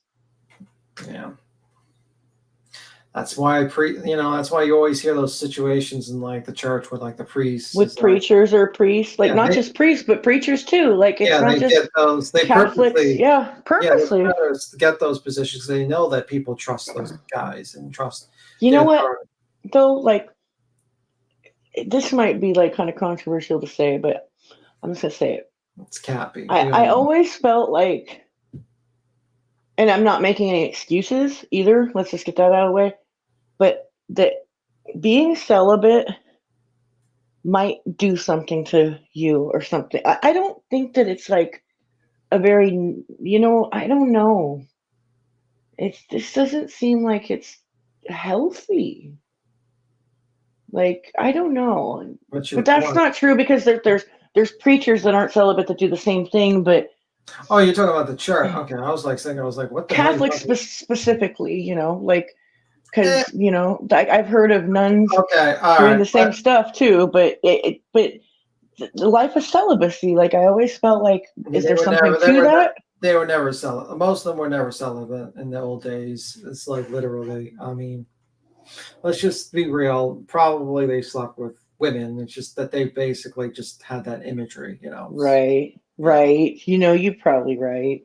They probably, you know what I mean? Like, there's like old tapestry. I was watching like old tapestry from like the 13th century where like the priest tells the husband to go out, and then then there's another tapestry of the priest sleeping with the wife while the guy's out praying.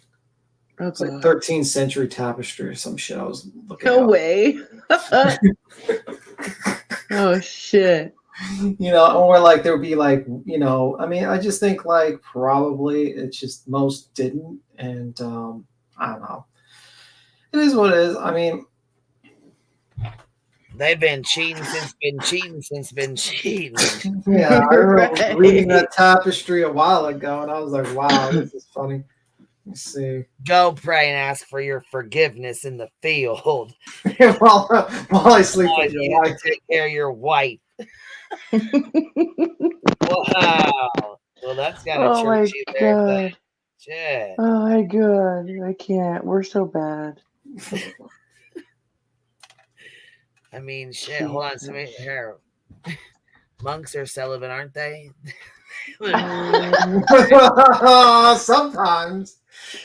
Yeah, Duke, quit. No, god damn it, Duke. Fucking Duke. Tell my shit, I'm gonna be fucking mad at you. Trying to roll a blunt here, and he just keeps on fucking with me. Go. Get your bear. Get your toy. Go over there and get your bone. Something.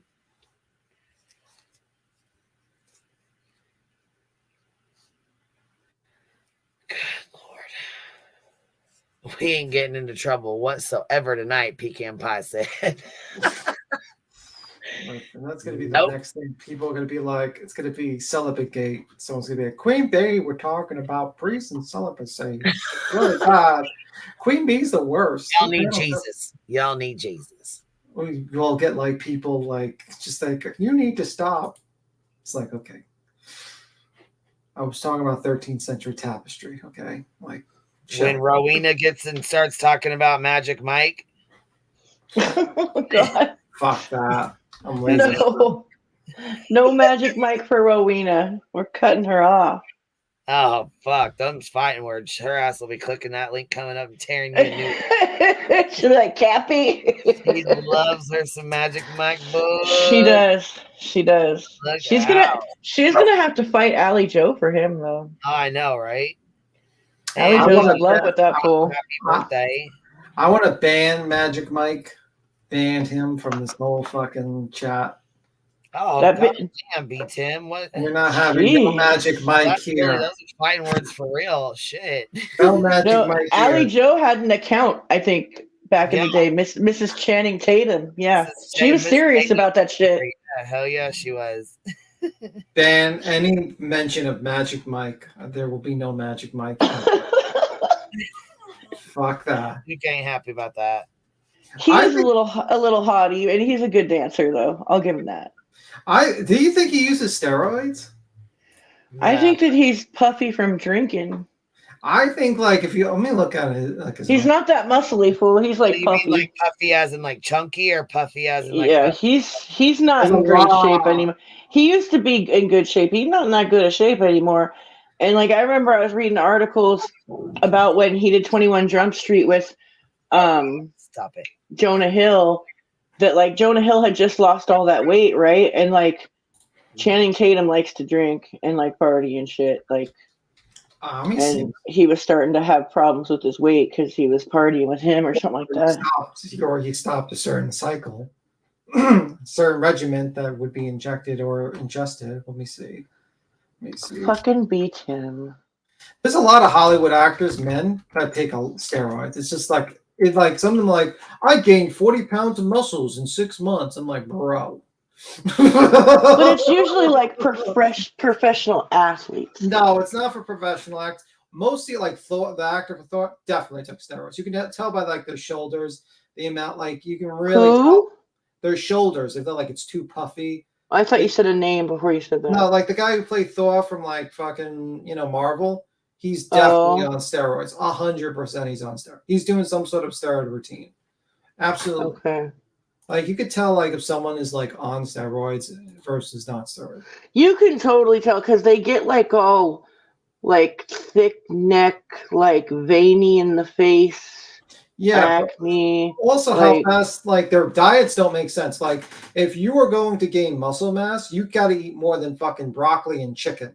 You got to eat a lot of calories. There's a lot of calories in, a lot of calories out. If you're bodybuilding, you're probably eating like thousands of calories for you to Right. fucking burn. And you need to get like, you need to really, and you also have to be careful of not like dying from other like vitamins and stuff like that. But yeah, I think most of actors take steroids, and it's sad. I because knew a lot- some fool that like wasn't even into it for like the bodybuild so much that he liked the way it made him feel. Yeah, it He, depends. But he liked the high of it. He said he felt like King Kong and shit. yeah, but the problem is that it's terrible for your body. Like if you're too big, Oh yeah, it's messes really up bad. yeah, like that's why a lot of these steroid users, their hearts just fucking give away, like because your body doesn't differentiate between fat and muscle. Like if you've got like 350 pounds of muscle, I'm at 350 pounds. Isn't that what Lyle Alzado died from? He was like one of the famous raider, and he died from that, didn't he? Yeah, most of the actors are on steroids. They also are kind of paid. Yeah, and that's a sad thing because it's messing up men's perspective, a perception of how they should be.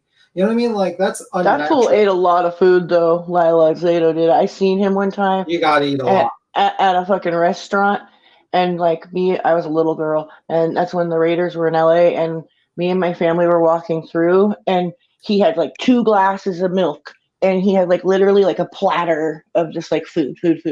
Yeah, and everybody else at the table had like normal plates. Yeah, and that's what I mean. Like people who just gain massive muscle. Like I would think, like the guy who played Batman, like who was like Ben Affleck. What the fuck his last name is? He played Batman. He played good. You know, he probably did steroids too. Because like if you have a massive like building muscle takes so much time naturally. A lot of weight, a lot of gut. You need to eat a lot, and you need to pump up. And like you notice, like if you go back in time and you look at like bodybuilders in the old days, they have like big bellies because you got to eat a lot of fucking calories. And a lot of the times you're not going to be lean, where you're not going to have any muscle, you know, like any fat in your body. I mean, if you look at like strongman competitions, they got fucking giant bellies. Why? Hey, because they have to put calories in and calories out, man. Hey, Mr. Healthy Dr. B. Tim. Dr. B. Tim. Do you ever watch TikTok? Sadly, rarely, but rarely is. I don't like watching TikTok. There's like this new trend. It's hella commercials about it, but black castor oil, and people are buying it and like rubbing it on their belly buttons. And rubbing it like bitch. I just seen that shit pop up. You see that fucking thing? Yes, I did. It's got me like almost fucking buying some. Don't. What is this supposed to do? Well, it kind of like cleans you out, but it also like it's like an antioxidant and like helps with like little things, like helps with swelling, helps with let like, me ask you a question. What's an antioxidant? What does it do? Antioxidants. It gets rid of the bad. See, this is what I mean. Like people use the fucking buzzwords when they do. Listen, most supplements are terrible. 99% of supplements are fucking terrible. Do not buy them. We don't talk to you about it, B. Tim. Okay, that's why we don't tell you about anything. There are situations. You bust our fucking bubble before we even get a chance to even like it or anything. I don't even know why I asked him, Queen. I should have known. I'm telling you, most supplements are the biggest scam in society. It's like take these multivitamins. Like now he's taking he's crushing all my dreams of being skinny by summer. Can we get fucking scammed one time? Exactly. No, I was gonna have a hot girl summer and everything, and now I'm not gonna have a hot girl summer next summer. Damn it! But now you done crushed our fucking dreams. Eat healthy. Eat a balanced meal. Eat a balanced meal and you'll be fine. No, I want to drink soda still. You can drink soda if you drive a balanced meal. Just have like I can have sodas. McDonald's. One soda, 12 ounce. One probiotic soda. One soda after 12 hours. The fuck is that? Who are you talking to? One soda, 12 ounce. That's it. No. Right. Fat girl fall. Here we come. Fat girl fall. We're already here. Look, I'm begging you. Can you just let us get scammed one fucking time? Just one time. I heard this one situation where this woman took like a supplement, and it actually had like I think like steroids accidentally put into it, and accidentally. And no, I'm serious. And like literally, like multiple people who took this thing fucking started growing mustache and shit. Like, it was not good. That's horrible. Yeah. Oh my god. What Liz said, beats him. Are you saying my daily 1 vitamin's a waste? Most of the time, yeah. The supplement business is the biggest scam in the world. It's the biggest money maker. That's how all these YouTubers, bodybuilding YouTubers, make their major money.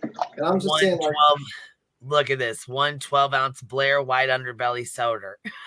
Blair White underbelly soda. Market Dugan soda. I'm done, bitch. Oh my god. No, we're gonna try the fucking castor oil. Fuck B-Thug and Tim. He's just a hater. You're just gonna get scammed. I mean, like, I'm just Everybody says it works. The best, because it's the what is it, the pseudo, what is it, it's really late for me, the full, I mean, it cleans you out, you know what I mean? So you're gonna have to like deal with that. Placebo effect. It's the placebo effect where everyone some people are saying like, hey, it's great, but the first couple days you're gonna be like, whoa, it's kind of hurting. I hate all of you. I hate all of you. I hate all of you. Have a fuck day. You're gonna shove something into your belly button that kind of hurts and burns. Shove something. Hold on now. You're gonna stuff this fucking stuff into your belly. No, she said she was gonna rub a little cream around her belly button. Like, shove something. Jesus. Like, people are crazy. You're about to rub like. You can shove something in somewhere else, but not in the belly button. Right. Fucking get castor oil. Castor oil's been around for a long time, Tim. Yeah, and it makes you shit.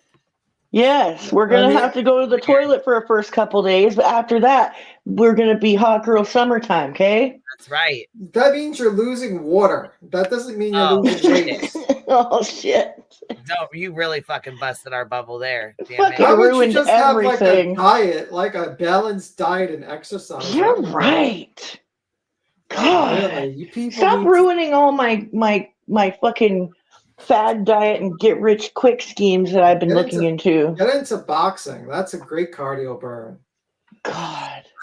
Then you can beat up people too. That's a lot of work there, though. That sounds like a lot of work. Yeah. I mean, like, that's better than bodybuilding, at least, because at least like you're getting muscle. Am I gonna get to take naps? Well, you can take naps after you exercise. Oh God. Eat exercise, eat a McDouble, have a little nappy nap. A little nappy nap after like 7 A&W root beers. Yeah, sounds good. I'm dead, bitch. Remember when Ryan Upchurch called us fat asses and we were like, and then he's like, go to the gym, and we're like, no. Around here we eat snacks and take naps, bitch. Put a cheeseburger on a fishing pole. Oh my God. Walk ahead of us. Meanwhile, the guy is like getting fat himself now, sucking down on yoo-hoos. Like, he's getting chunky. Oh bro. my God! I left my ass dip off and all those yoo-hoos. I laughed my ass off when he did this music video where he's breaking out of jail and he looked like he had like a giant belly and he's trying to look tough getting out of jail in his music video. Like, they're like, oh my God, creep squad is trying to break him out of jail under the jail cell, and he eventually comes back and it's supposed to be like this triumph the moment he meets his girl. Creep squad, and he's got like a giant belly. And he's got like man boobs. He's not even have like. He's got moobs. He's got moobies. He's got moobies. It's like, oh my God, stop drinking the fucking yoo-hoo, bro. That's a lot of sugar. You're going to be 30. You need to cut down on your sugar intake, bro. Just fucking dipping yoo-hoos. That's basically his diet. Well, at least he wasn't on a yoo-hoo competition. Oh my God! Sucked down. I heard that earlier. I went and replayed some of that stream. What the fuck? She drank like 24 of them? 24 or 27. That's why she got those things tattooed on her legs? Well, Yes. that's what she claims in her video. In the thing, she said her and her friend went to a monster drinking competition, which I've never heard of. I've never heard of that. Who the fuck coordinated that? That sounds like a whole fucking lawsuit. Got like a bunch of people like share in a circle. I was just gonna say it's probably just a bunch of random people who are like, we're gonna have a competition. Yeah. Want to come? You want to see how fast I could die from drinking? She said she had a mini heart attack, and then she got the tattoos on the backs of her legs to remind. They also left her in the back of a gas station or something. Yeah, they left her at a truck stop. Beats him. Get right. Like on Monster number 19 or what? Like. Yeah. Oh. Why? Dude, I remember those drinks, like they were like kind of like Four Locos. They were called Tilts. And like I remember I had 3 of those one time and whoo, I felt like I was gonna die. Oh my god. She almost died. I'm like thinking to myself, that woman needs to be studied for medical science. That woman survived more sugar and caffeine than humanly possible. Tim, fuck the caffeine. It's the other chemicals that's in like energy drinks that's really scary, like the terrain and the guarana and like all those like other chemicals. Like it's not even the caffeine that's the fucking problem. It's fucking crazy. I do not like the taste of those. I feel like they taste like black licorice, and that is so fucking gross to me. Like the regular original Red Bull, like to me tastes like medicine. Yeah, like it tastes weird, but I drink them because they get you off more than the flavored ones. Yeah, it's just Yeah, they don't taste I don't like good, take but I them. drink them. I drink them. Anyways, I'm gonna jump down, you guys. I love you guys. I'm gonna jump down too, Queen. I'm gonna skedaddle. I'm skedaddling myself. Dude, my heart's pitter pattering thinking of fucking Cher drinking 24 of those things, dude. Oh my god. Well, that's how she survived. She made a deal with the devil. That's why she has the mark of the beast in the back of her legs. Oh my god. I'm joking. That's a joke. Get tattoos. Shit. Dude, when I saw him, I'm like, why has she got the monster logos on her thighs, dude? Like, what the fuck's up with that? She made a deal with the devil to survive. She had to get those marks to survive the Red Bull. Mark of the beast. The mark of the beast. Well, I'm glad she didn't die. That's scary. All right, guys. I'm glad she didn't die. I'm glad she didn't die. I'm sure she's glad too. I'm sure she is. All right, you Bye, guys. Penny. I love you. Bye. Love you too. Bye. Night. Bye. Good night, B Tim. You have a good one. And I hope you guys have a good one. Thanks for hanging out. Thanks for chit-chatting with us. Thanks to everybody that came up here and hung out tonight. I appreciate everybody. Thank you so much. Have a good night, y'all. Catch you tomorrow or Sunday or maybe even Monday. Might take a couple days off.